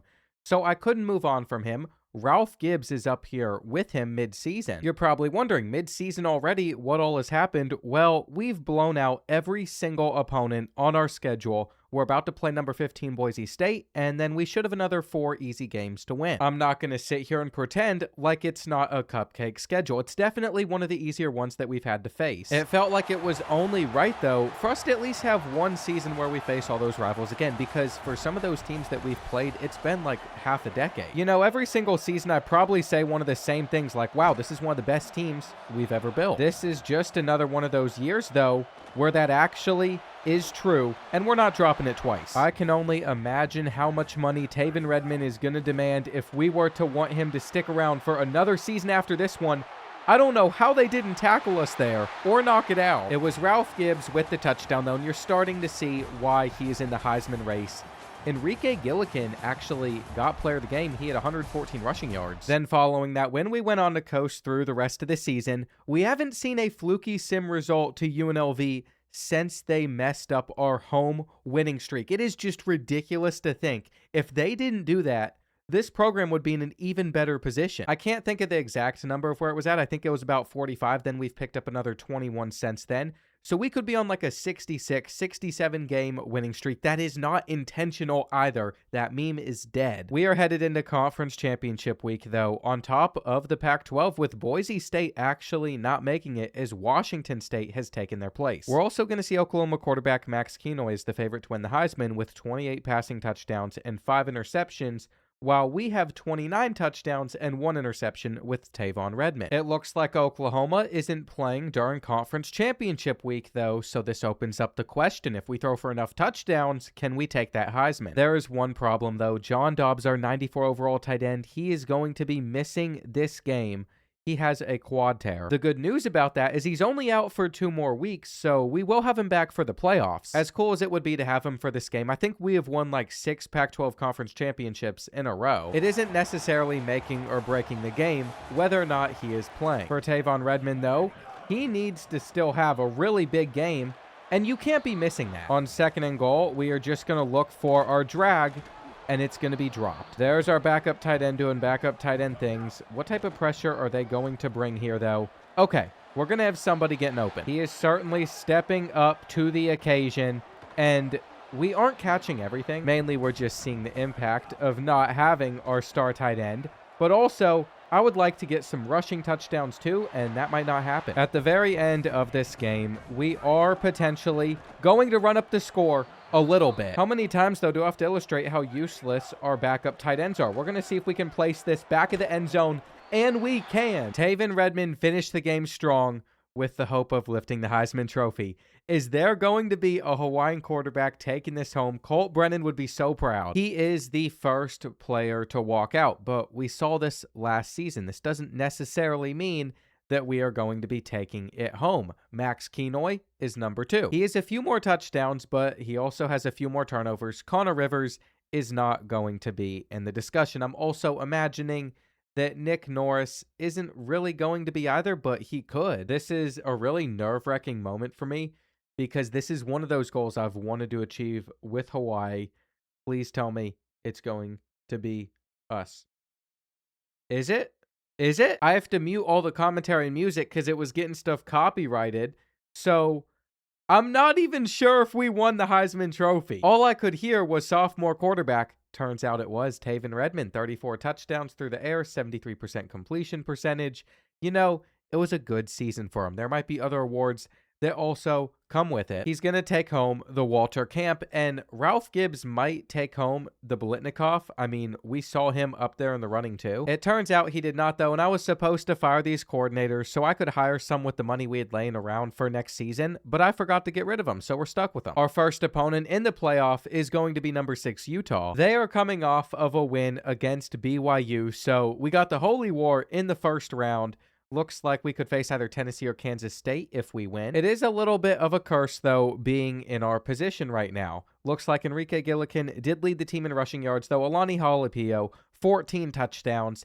He was just such a solid backup or even starter whenever he needed to be. He's the reason we won our last national championship. I mean, it's the end of the season right now. He might need to fill in more as this year goes on as well. Ralph Gibbs, easily our number 1 receiver, but not the best that we've ever had. Then on defense, senior Matt Finley was able to get 8.5 sacks, and we're also going to see Marcel Goings get a few. but we didn't get as many sacks as we typically would. Tyrese Harper, 6 interceptions for the senior. Taylor Liggins was able to get 4 himself. What about some of these abilities, though? Players start hot in a top 5 rivalry, bowl game, or championship game. We are definitely going to get that CEO ability. I also like the idea of increasing the chance a player upgrades their dev trait, because that could come in clutch this offseason. With the way our schedule was set up, we have not had to play more than 1 game since week 12, so we should be feeling so rested headed into this. It might be a little foolish, but I'm kind of just expecting we are going to walk ourselves into the national championship. For poor Utah, you see how many stars we have out there on the field.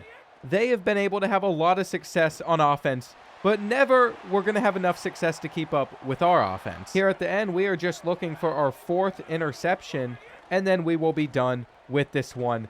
I just want to see yet another turnover out of our team, and we can't get it.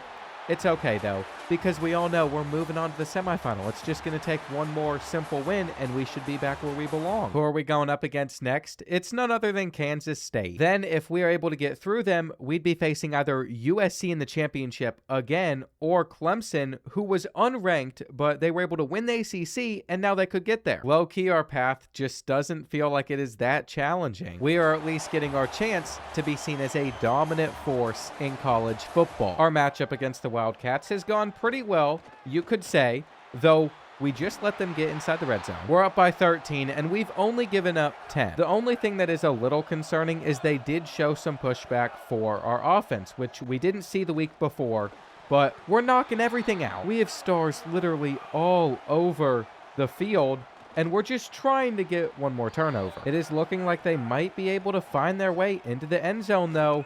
Except we should have had that. Either way, I mean, as long as we don't give up an onside kick if they score a touchdown, we're going to be okay. And all of that is covered. All of that should be covered. He drops it too. You know, I really don't understand some of the drops in this game.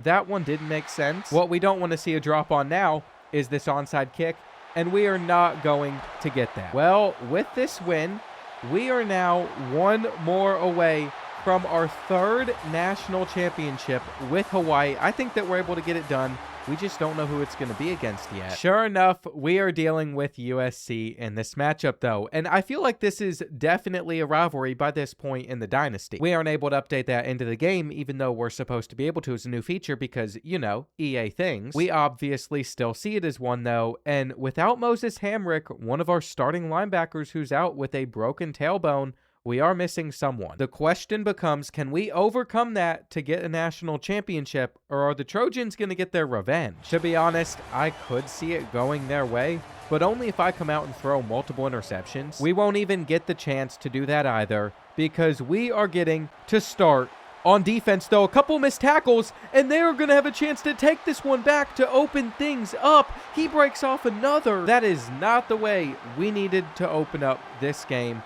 Look at Allegiant Stadium. Well, we still have 2 linebackers with stars underneath them, even missing one due to injury, and they were able to fit that into that window. I was so excited for this game. I didn't even look at the USC roster, but they are coming out firing on all cylinders. Kareem Lanovoy is still their starting quarterback, too. The guy that we were able to take down in the national championship, he wants his revenge. This is his chance at a get back on 2nd down. We're wrapping up. They are not going to run it on 3rd down either. We are all over the screen. You know, when they started this drive on the 40-yard line, I think we already kind of accepted we're giving up a field goal. It could have been far worse than that, though, so we will definitely take it. We got Silver Shifty on Isaac. He went absolutely nowhere. He could be our starting running back next season, though. I think he's up to like an 88 overall. Will Gillikin be able to turn this run into anything? First carry, he loses 4. We do not need to start this game out poorly. Just got to wait for the cut and drop it. Well, we are going to hope that we can beat the press here.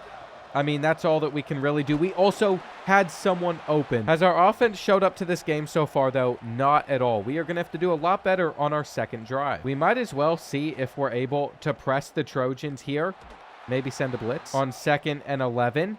I highly doubt they're going to try and throw that deep, so they have to throw it away. This is what good defense should look like. We are trying to set a better example, and we have a spot. That was how I wish we were able to start this game, but we're going to take this return for a little bit. and we don't get it. However, that is giving me shades of Ronnie Malik. Some of those returns that Ronnie Malik had throughout his career, I mean, they would just make a grown man cry. Alani Jalapeno with the carry. There is a chance this is his game, but he doesn't get this one. I'm not sure how often he is supposed to be out there. Can Redmond escape the sack? He can, but he isn't as fast as some of our other options. Ofisa Swipe is sitting on the bench right now, absolutely fuming that we did not make him the starter. I can promise you next year we are not paying whatever amount of money he wants to stay.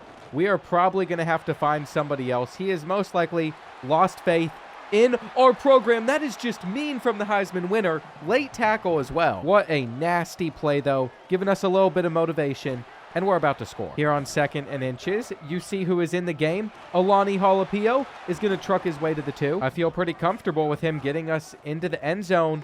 Never mind. I am happy that Dobbs is healthy, though, for this matchup, because he's going to need to get past one kid here. He did not do that for us. We're actually going to let Gillikin take this one, and USC stuffs it. Okay, we are going to find the living for this touchdown. That was the idea.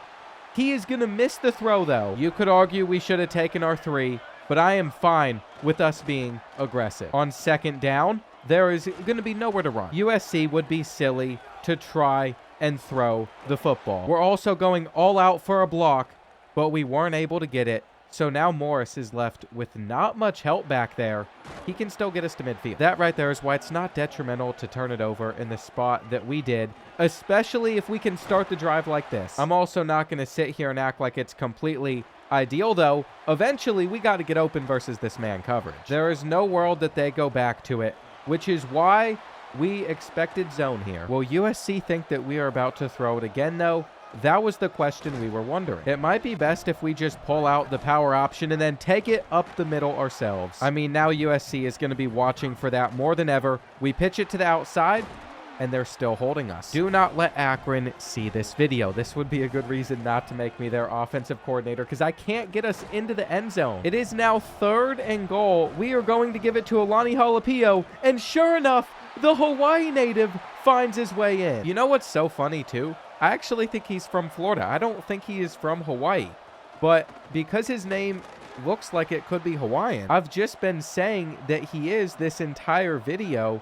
And maybe Jalapeno is a Hawaiian name, but there's also about a 50% chance that it is not. Whatever just happened to our coverage there, I am not a fan of it all. They're trying to get an outside run going. We are all over it, though, and we're actually going to be sitting in press man-to-man. On 2nd and 9, we have pass committed. It is going to be a throw, so we made the right decision, but we got to get pressure. If we can get pressure, everything else falls in place. 3rd and 20. The Trojans looking for a huge gain. Is it going to be open, though? We're just going to swap. We don't want the interception. Too many times I have tried to go for the interception, and it has resulted in giving up the big play. So we aren't even going to risk it there while I'm thinking about it. Can this return do anything for us? Can this return do anything for us? Unfortunately, not much more. It does put us in a nice spot, though, to pull out a big play potentially. Do we think that we're going to have Gibbs on the post? Well, this is how to find out. No. If we could have set our feet, the potential was definitely there, though. The blocks are definitely there here. I mean, how big is Gillikin? He is just going to run through everybody, and we got stuck, but it's not going to matter. It's hard to glaze Alani Jalapeno when you have somebody like Gillikin who looks this dominant. He's going to get brought down there, though. 2nd and 14. Do we find Gibbs up the seam? Cover 3. It's there.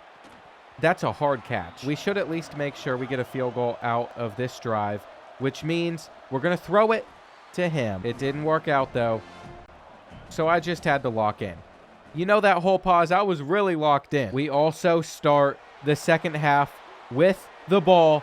That is such a good throw. Weird little animation, though. I wasn't quite sure if we were going to come down with that or not. Nowhere to go here. 2nd and 16.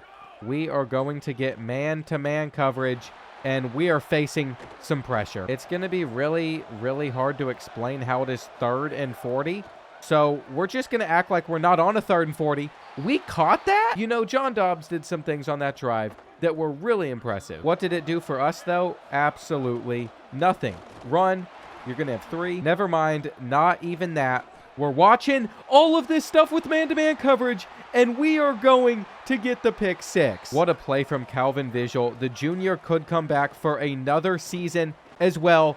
Do they think they can beat us deep? Okay, they can. Harper gives up a touchdown. I guess that's going to be the USC response to our pick six. However, can we get a big play going our own way? The answer is no. It is now 2nd and 20. The blitz worked out for them there, and we took too long. We were in such a good position, and we threw it away for no reason at all.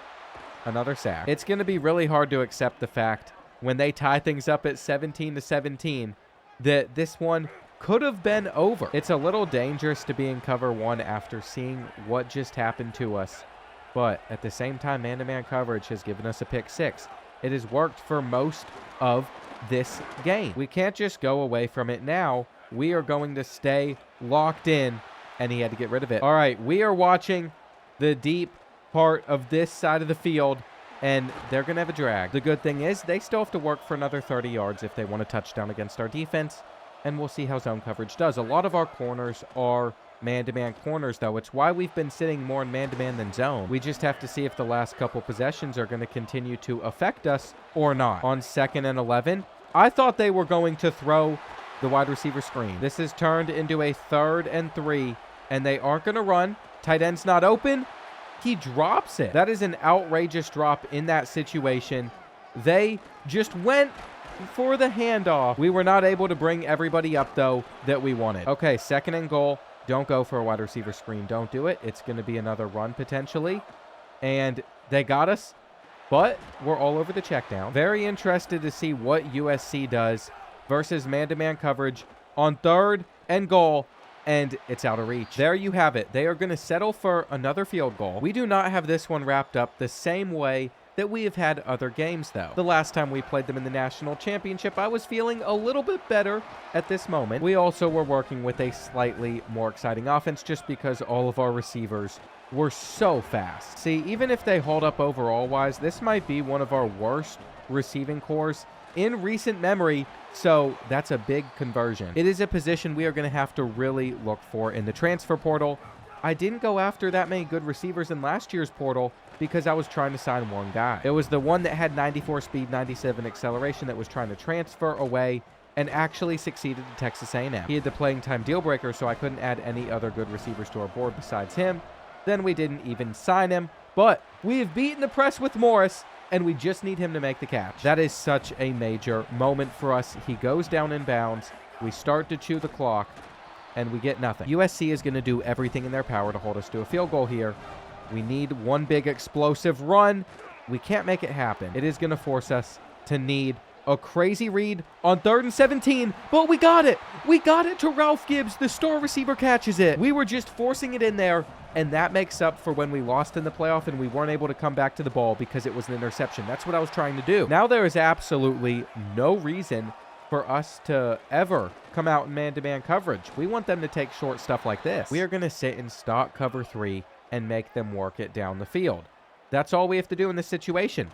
And it's working for the most part. I don't know how we didn't get the sack there, but it's the 2-minute timeout. Maybe here on 3rd and 3, we do get a little bit creative, but I actually like how that was locking up. For whatever reason, I thought they had more than one timeout left too.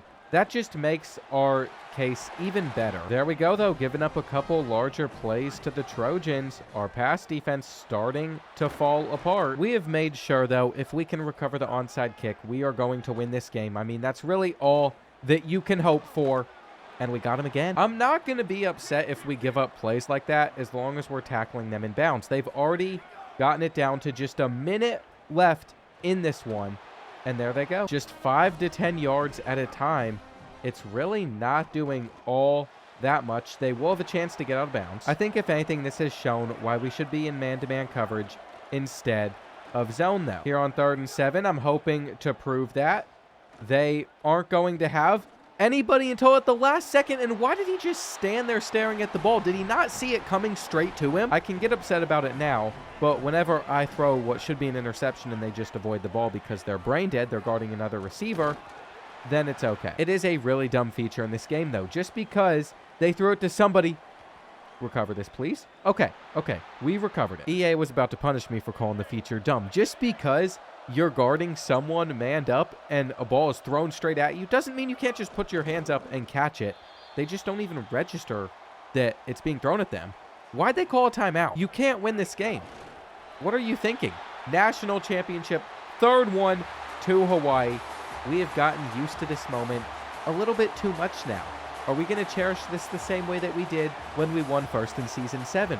Or we won a couple years ago? Probably not. You know what's going to be really cool to see at the end of next season, though? All the people that have established themselves in the Hawaii record book. Alani Halapio is going to end his career with the rushing touchdown career record. We also are going to have infinite money to spend next season without being a 5-star team prestige. I don't know how else we could have earned it. We're already at 4.5 stars. We just won a championship, and it still is not good enough. Going undefeated, by the way. But our budget did increase. Our stadium atmosphere's kind of been stuck at B for a while now, probably because we haven't been able to upgrade into a bigger stadium.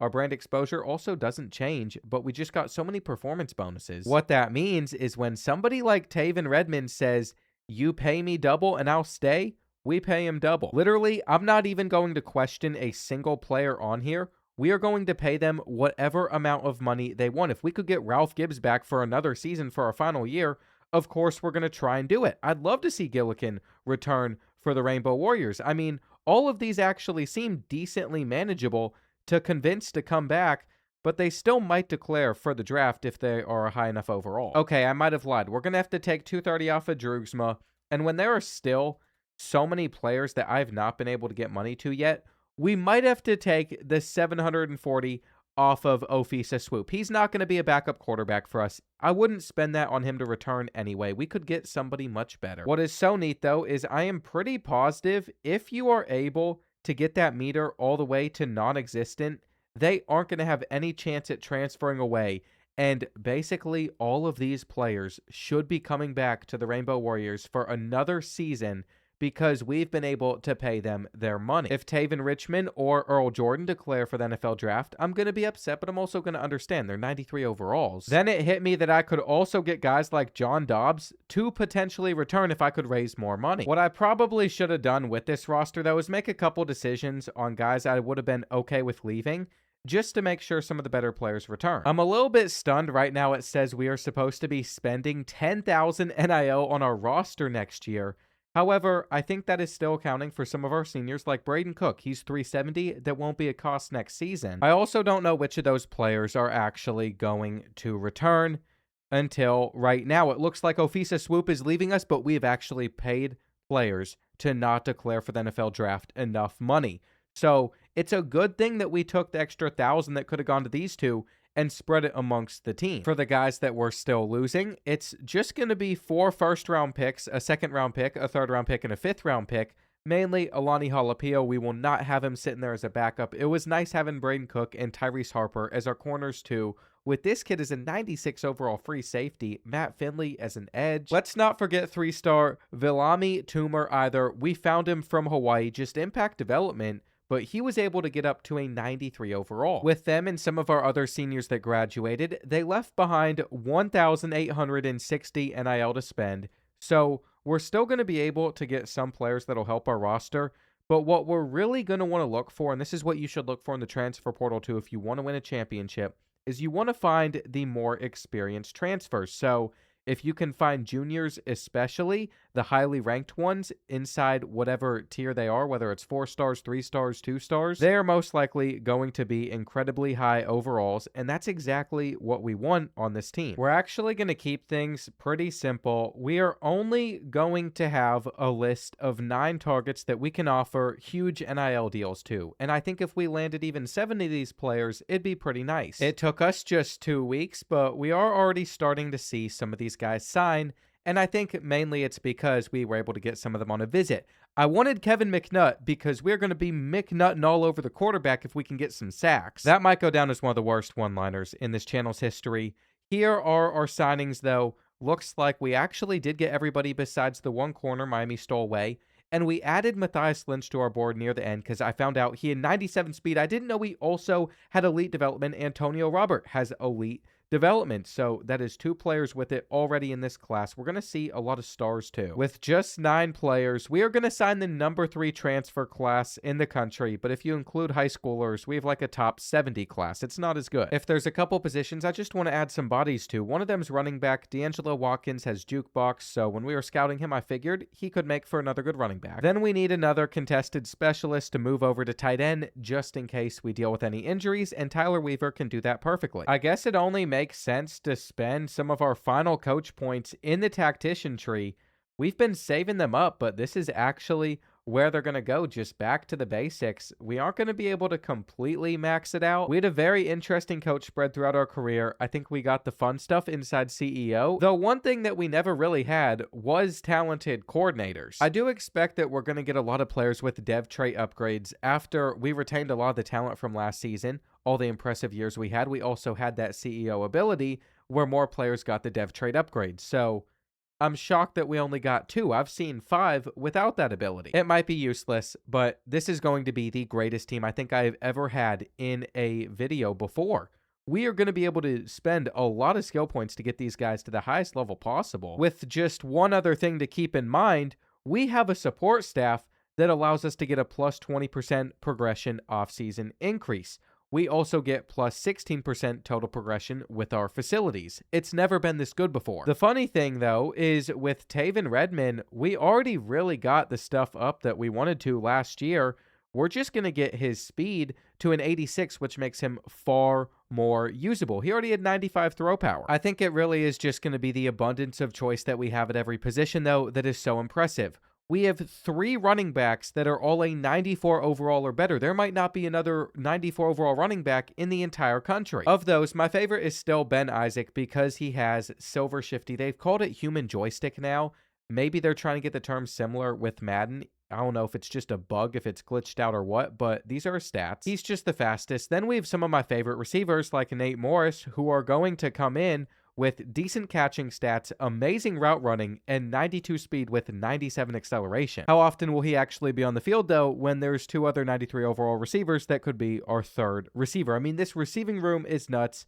Overall, the team is just wild. Calvin Vigil comes out to be a 99 overall, so we got a 99 overall. He is perfect. Okay, maybe not completely perfect, but 99 man coverage, 96 press with platinum blanket coverage. If we run man-to-man, he is going to lock down 97 speed. You know, I'm just shocked that we're ranked number 5 in the country to start the year and that our athletic director only wants us to be ranked top 15 at the end of the season. Last year, he wanted us to win a national championship. I have never seen this happen before, but we have every single spot for the projected Heisman winner. Somehow we are still ranked number 5 in the preseason, coming off a 16-0 season and a national championship, though. Does that make any sense at all? We're a 99 overall team. They don't even know who to list here. We have a running back. We have a quarterback. We have a corner in the running to win the Heisman Trophy. Can you believe that? Literally never seen anything like it. We have spent $10,050 on this roster. I believe it would actually be harder for us to spend more money than we are. Outside of Ohio State, we are basically spending double of every other team in the country or more. Can you just think about the poor Pac-12 for a second? Boise State is spending a fifth of what we're spending. Everybody else, even less. If we play some of our rivals from the Mountain West, I mean, they're just helpless. With how annoyingly locked in our schedule is, though, I can't really change anything up, so we're going to have Kansas State on here, but this is all we can really do. I would like to think that this roster is good enough. I don't even need to play against Boise State.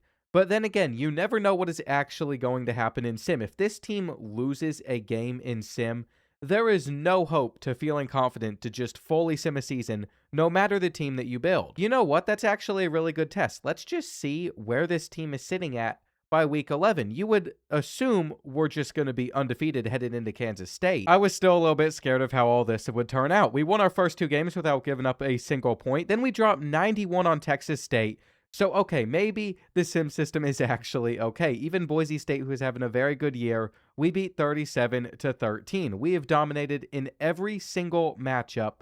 We should be able to just simulate through these 2 as well. You know, we only beat the Wildcats by 8, but I did simulate it because I was willing to take that chance. Boise State is ranked number 6 for our conference championship. I think there is one thing that is very alarming, though. I know our strength of schedule isn't that good. I'm sure that is being factored into our ranking right now. We have just gone undefeated and won a championship the year before with Hawaii, though, and we're on at least a 28-game winning streak. Why are we ranked below BYU? We have an A-plus championship contender. Our blue chip ratio is up to 83%. But at the same time, it really might just be our strength of schedule. It's got to be extremely weak. With that in mind, I'm just not going to dwell on it too much. If we're able to win this game, we're still going to have a first-round bye in the college football playoff. Taven Redmond should be going for back-to-back Heisman trophies. I mean, 46 passing touchdowns, 2 interceptions, 53 points per game for our offense, while our defense gives up just 10. This has been a season for the ages, though we don't have 4 Hawaii players in the running for the Heisman Trophy anymore, which is a little bit unfortunate. Marcus Daniels is also a quarterback to watch out for. He has 41 touchdowns. In case you're not keeping track, by the way, we won our second Mountain West title back in 2029. Then we joined the Pac-12, and we immediately won a conference championship.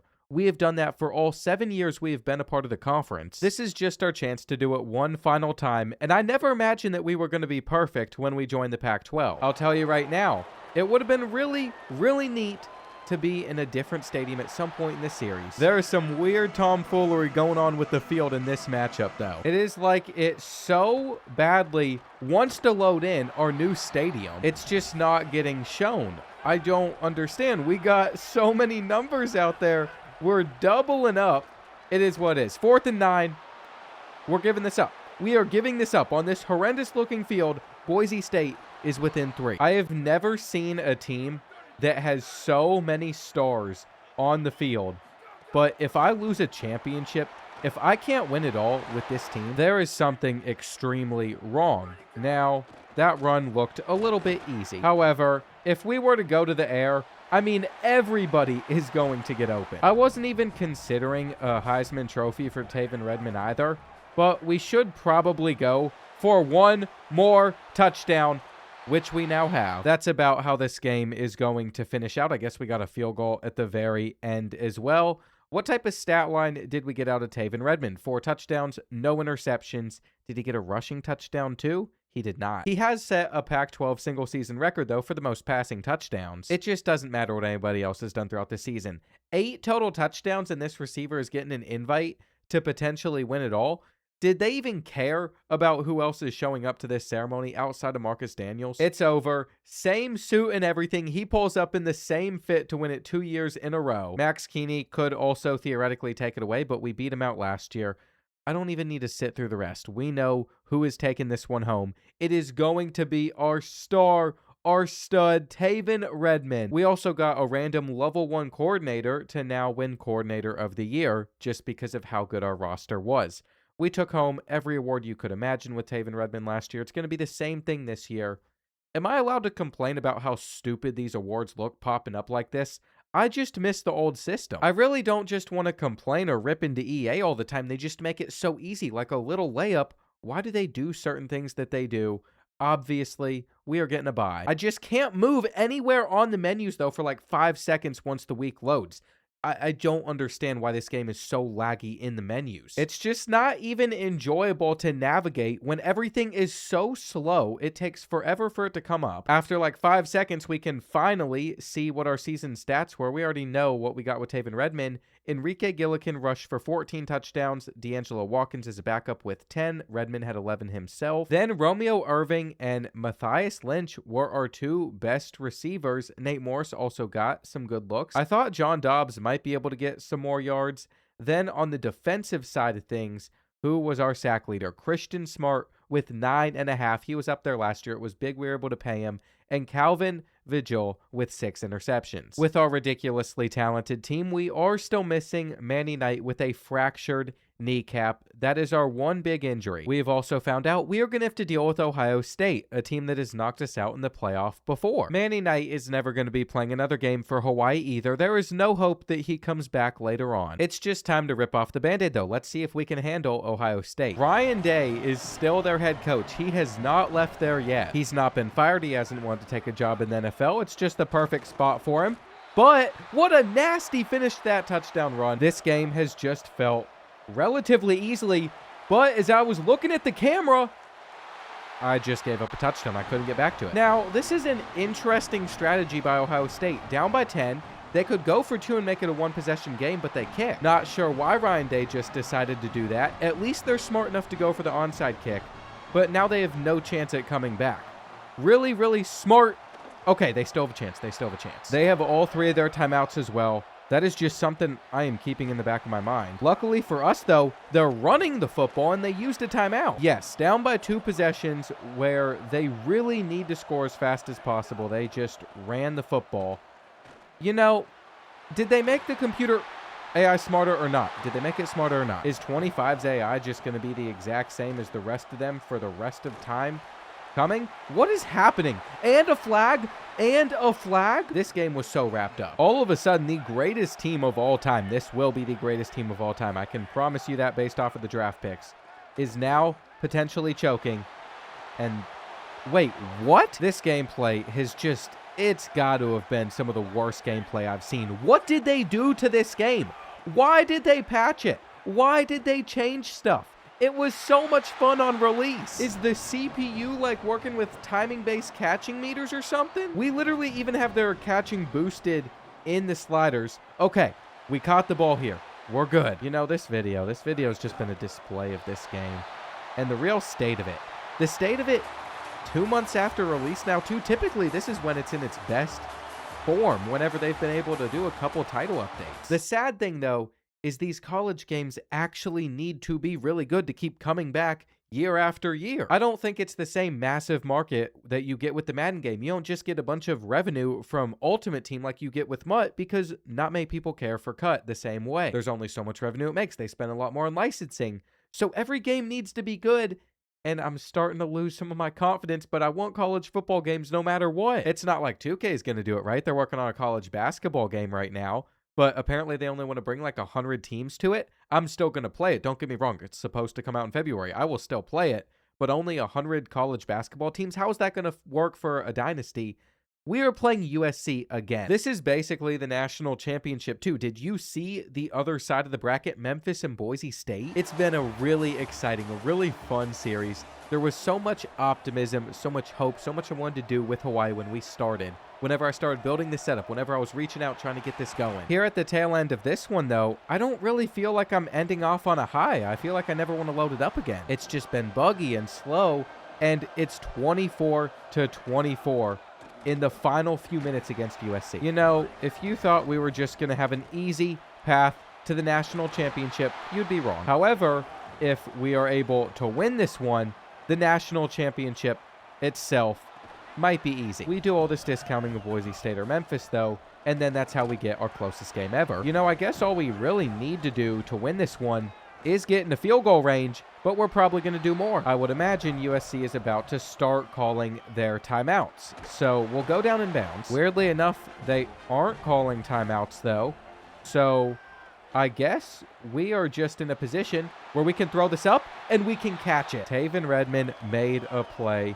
I'm already sitting here thinking about the next series I want to do as well, though it'll probably be actually a while before I do it. We do need to do Road to Glory. In the meantime, though, I was actually talking to someone the other day, and I got a good idea. I have yet to do a quarterback Road to Glory. It's typically what I really enjoy doing, and one thing I've never done is start as a 2-star. I think it's been a couple years since I did it as a receiver, but this was before EA tried to really make you spend money on the mode, so they made it even harder to progress. I think it could be a really interesting series that we actually got to grind and play well. For how many interceptions I throw, though, could be a little bit of a problem there.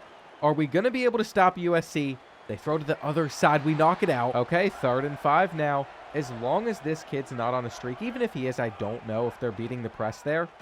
He's still open, though. Good pressure. You know what? Let's really put it on them here. Let's go with man to man. Get a little blitz in. And we had a user. We used a user for no reason. This is awful. They're going for the 2-point conversion, too. They did this whenever they scored that last-second touchdown on us, and it's how they beat us. Please let us get the stop. We have quarterback spies out there. Please, just get the stop. Okay, that'll do. We are going to survive. We are going to survive. Just recover the onside kick. Okay, national championship. Here we come. We can take our knee. We are moving on. We'll see if we get Memphis or Boise State. that'll be our last game in this series. The finale is actually coming down to a championship. I was a little worried there that it might not. We get to spend a little bit more time together, though, you and me, because I'm playing the full game. That's kind of the whole purpose of this series. But if I would have done 5 more series, 1 episode at a time, to get to this point without kind of getting through stuff faster, it would be really bad by that last episode at like episode 12. It's just how YouTube is, unfortunately, unless you can do some exciting stuff like maybe bring in a new stadium. Oh, wait, you can't. We have Memphis, though. Before we play that game, let's just compare our top 10 best players to their top 10 best players. Okay, they actually have a receiver we might need to watch out for, though. These guys, they aren't that fast. We should be able to run man-to-man press against them. We're working with a freshman quarterback, 86 speed, so got to keep an eye on him. 93 speed on Jeremiah Sampson. You know what? They might actually be a little bit of a problem, and let's actually go ahead and not wear any colors. We're just going to go straight white because of the white helmet glitch. And so my eyes don't get thrown off, we're going to put Memphis in blue and black. As we enter this game with a real super team, I'm just hoping we end the series right. It's hopefully a chill way to end this night, and I get to go to bed peacefully. Right now, it's about 2 a.m. I've been dealing with a sore throat the last few days. I get them like every 2 to 3 weeks the last year while doing YouTube. I don't know if it's because I talk all the time or what, but it is annoying. Anyway, I feel it getting a little bit raspier. I know I need to get some good sleep, and I know I need to take that NyQuil soon. I just can't take it before this game or else I'm going to be missing a lot of tackles. I think the most frustrating part with having any type of health issue is you can go to about 1 million doctors and no one will ever tell you what is actually wrong. They'll just recommend somebody else. I have gone so many places trying to figure out what's causing these sore throats. There's no answers. There's never an answer. Looks like they got a bubble, though. And we got to come out a little bit stronger. Anyway, here on 2nd and 9, he's just so explosive. I knew 93 speed was going to be a problem, and there's a Hawaiian linebacker diving through your backyard. You look out the window. Oh, he's there because we're not tackling him. I mean, what are we doing right now? We're losing 7-0 to Memphis, and, oh, we're just not. Oh, my gosh. Watkins, keep on going. I thought we were about to lose 5 yards. I thought we were about to lose 5 yards. They blocked the extra point, though, because I couldn't be bothered to actually kick it. Please just throw this short. Throw it short. Throw it short. Okay, it's a scramble. He doesn't look like the guy I'm thinking of. Okay, that makes some more sense. They're starting Cal Wolf over Zach Goda, even though he's a lower overall. I guess maybe it's for experience, but he's also slower. I mean, with the way that last drive went, that's just good news for us, though. The Memphis defense really didn't show up for him. Did we just get burnt that bad? Did our 99 overall corner just get burnt? Okay, so this game seems like it's going to be a little bit crazy. Do they have corners that can keep up with our guys? Because if they don't, we will go back and forth. We will go back and forth. Just because we can, too, I might just go for a 2-point conversion after every single play as well. Is he open? He dropped it? John Dobbs is a 95 overall tight end, and he is just not making that play. Let's see how they like an all-out blitz. Forget even playing coverage. We're just going to send in pressure. We just have to guard them for like 0.2 seconds. That's our new solution. They ran it. They just want to run with Jeremiah Sampson, and we have figured it out. Now, are they able to do anything on defense? That's the real question we're trying to discover. So far, it is not looking ideal for the Tigers, and let's hit them with a little halfback toss. Let's see what we got out there. Absolutely nothing. It is time to throw the football. Instead, we're going to roll out to this left side, and on the run, make a good throw because we got the QB for it. Taven Redmond didn't win 2 Heisman trophies for nothing. Taven Redmond isn't the best quarterback in Hawaii football history for nothing. That sentence felt a little bit weird to say at first, but it is true. He is the best quarterback in Hawaii football history, potentially 2 national championships. We have come a long way, and this QB sneak, it is going to lead to the touchdown. I decided that maybe going for the extra point was a better idea. We don't need to go for 2 just because one of ours got blocked 1 time, and he beat us deep, but we were able to stick with him, and then they just threw an absolute stinker. I haven't even thrown something that bad before. We're not going to finish it off. Easiest interception of my life, though, and we're just going to scan the field, and You know, that's all EA's fault. I don't know why EA made me throw that ball, but they're a horrible company for that. Maybe we can just get a quick stop. You're not running. That was a really bad read for me, though. If you can't tell, I'm getting a little bit tired. I'm just trying to finish up this season and then end my night on the phone with my girl. Okay, why did we blitz on 3rd and 15? That is not what we needed to be doing there. And now they get another 5. I'm all over the place, man. I'm just all over the place right now. Can we get the pick? No, it's out of reach. I saw it coming. You know, it didn't take long for the Tigers to adapt to us only running man-to-man coverage. We didn't get that? Okay, let's see what they do if there's a little bit of zone. Probably just going to be a run. Quick throw. We got it. On 3rd and 15, we were really hoping that there wasn't a streak. Who on earth was supposed to be on him, though? Wide open. I wasn't even guarding him. At least we got to make the tackle off of it. And we can't get over to it. What a tackle. I mean, go ahead and just throw the bubble here. There's got to be a bubble. No, it's a run. It's just a straight run. They are working it down the field effectively versus the greatest defense of all time on paper. In actuality, it might not be. We've given up a lot of stupid stuff through some of these games. And that's going to be another one. You know how avoidable all this was, too? All we had to do was not throw that interception, and we had so much momentum on our side. Here on 1st and 10, little halfback draw action just to get 8. We have the downhill ability on Gillikin. I've never seen it really work, though, besides that video where I played with a perfect halfback. That was actually such a good time, and this is the freest touchdown ever. I don't know what they were thinking, but we are going to send in a blitz. You had all the time to get rid of it. It was honestly a horrible blitz. So we're going to dial it up a little bit better this time. And we kind of locked down. No, I guess we still let them make that catch on 3rd and 12. I mean, you just got to not give up the deep route here.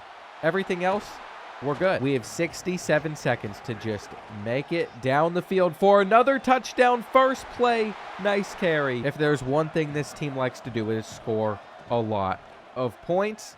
And in climbing the pocket, we're going to playmaker because we can do it too. We need to snap this ball sometime soon, though. I mean, there is not that much time left in the half now. Another playmaker, another successful throw, and we are in. Taven Redmond is literally just doing whatever he wants at the moment.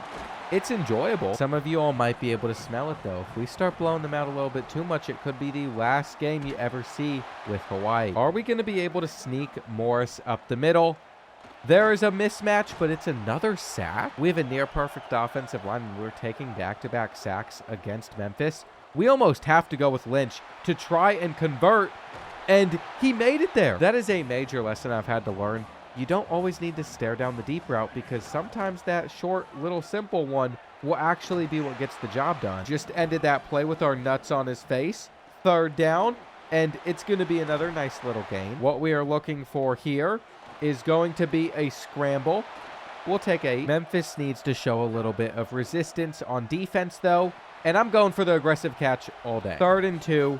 Offensive line should be winning this battle. It got me thinking, why am I not just running it over and over and over again? What is Memphis going to do? We should have known off of that first touchdown run. This should be the method. Even a read option once again, and we'll be in. Unfortunately for Memphis, we're just generating pressure. It has made them have to go for split-second decisions, and they're not doing a good job of it, so we forced a 3 and out so fast.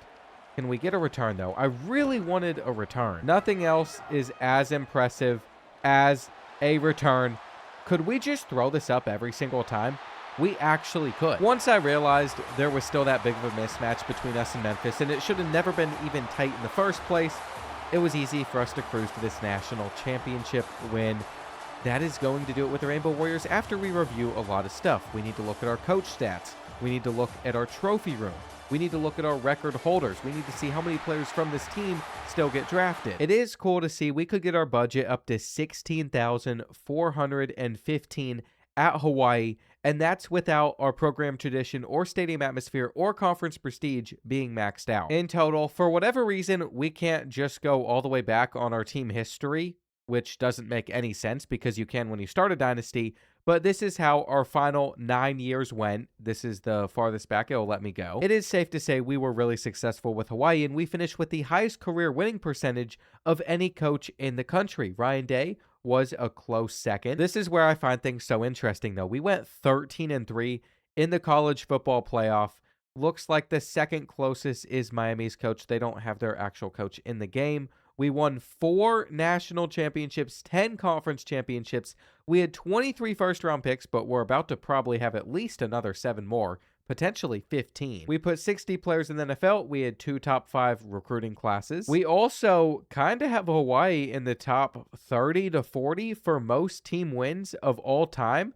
I really feel like this isn't too far down at all. We had a 44 home winning streak, by the way, where we also were on a 30 home win streak. So if we didn't lose that one game to UNLV, we would have finished this series on a 75-game home winning streak. When it comes to our records, we weren't able to pass up Timmy Chang, but we were able to get Rico Camarda up here. He had the most rushing yards in history. Jarius Lemon actually had the most passing touchdowns. Alani Halapio, we saw him set this one. Then when we get over to game, we're going to see Colt Simon up there with his 359-yard rushing game.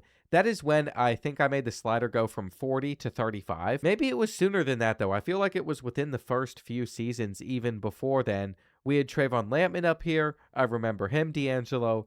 Bakatari. For our season, we had a few records too, with Trayvon Lampman again. Winston Malone, that's another name to remember from this series. I mean, he had 2,206 rushing yards. He was a Doak Walker Award winner. That is something that is going to fill our trophy room. There is so much history here.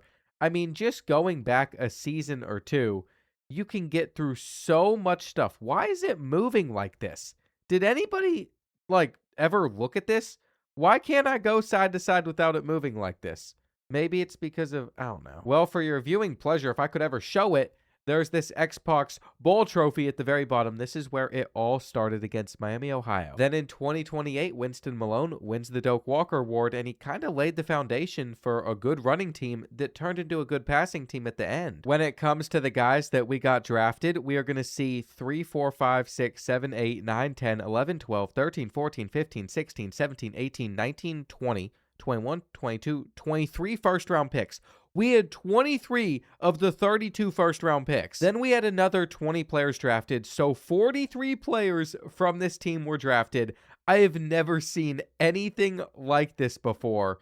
It's just remarkable. It really is, but you know we deserve it. Hang on. Why is DeAnthony Hedgie, our backup quarterback, the only quarterback we had drafted? You're telling me all these guys stuck around even though I decided to pay him 0 NIL, and most importantly, Taven Redmond, I decided to take his pay down to 0 NIL. He wins 2 national championships, 2 Heisman trophies, and he sticks around for another year of college as a 97 overall. I don't know what the logic is behind that, but he is not going to have a team to work with because I didn't set him up to have a roster to play with after this season. So many awards throughout here, though. What an ending it really was to this rebuild. I guess we didn't ever achieve 5-star team prestige, though. Still says 4.5 stars there. Our stadium atmosphere never got past a B. Also, our home game attendance was just wrong the entire time. But we got a lot of these grades really, really high. Program tradition probably climbed as much as it could. I think it started at an F. If it wasn't an F, it was something super, super low with how we set it up in Team Builder. I wanted it to be a really hard challenge, but here is us at the very end of it. We made it this far. Huge thank you to the Hawaii Athletic Department, not only for being so welcoming for me going out there later on against San Jose State later in the year, but just for all the stuff they send. For all of our background stuff that we've had here for 2 months, they didn't have to send out a helmet. I love the helmet. They didn't have to send out all the stuff I've been wearing, but they did. They showed a lot of support. They retweeted stuff. They reposted stuff. Huge thank you to them. Huge thank you to you all for watching this series in its entirety, especially if you've made it to this part of the video on the very last episode. Just a major thank you to you as well for all the support, because all of that is what keeps these series going. It's what makes me continue to want to do it, because it can be a little demotivating knowing each video is going to do worse, but you all still show up and you show love. From here, you know there's going to be a lot more fun stuff going on the channel. I got to get locked in and hope that I feel better, because I'm filming Imperialism tomorrow. We got to do an Imperialism before the college football season starts. I appreciate you all a ton. I'm going to get some sleep, but thank you so much for just showing so much love again.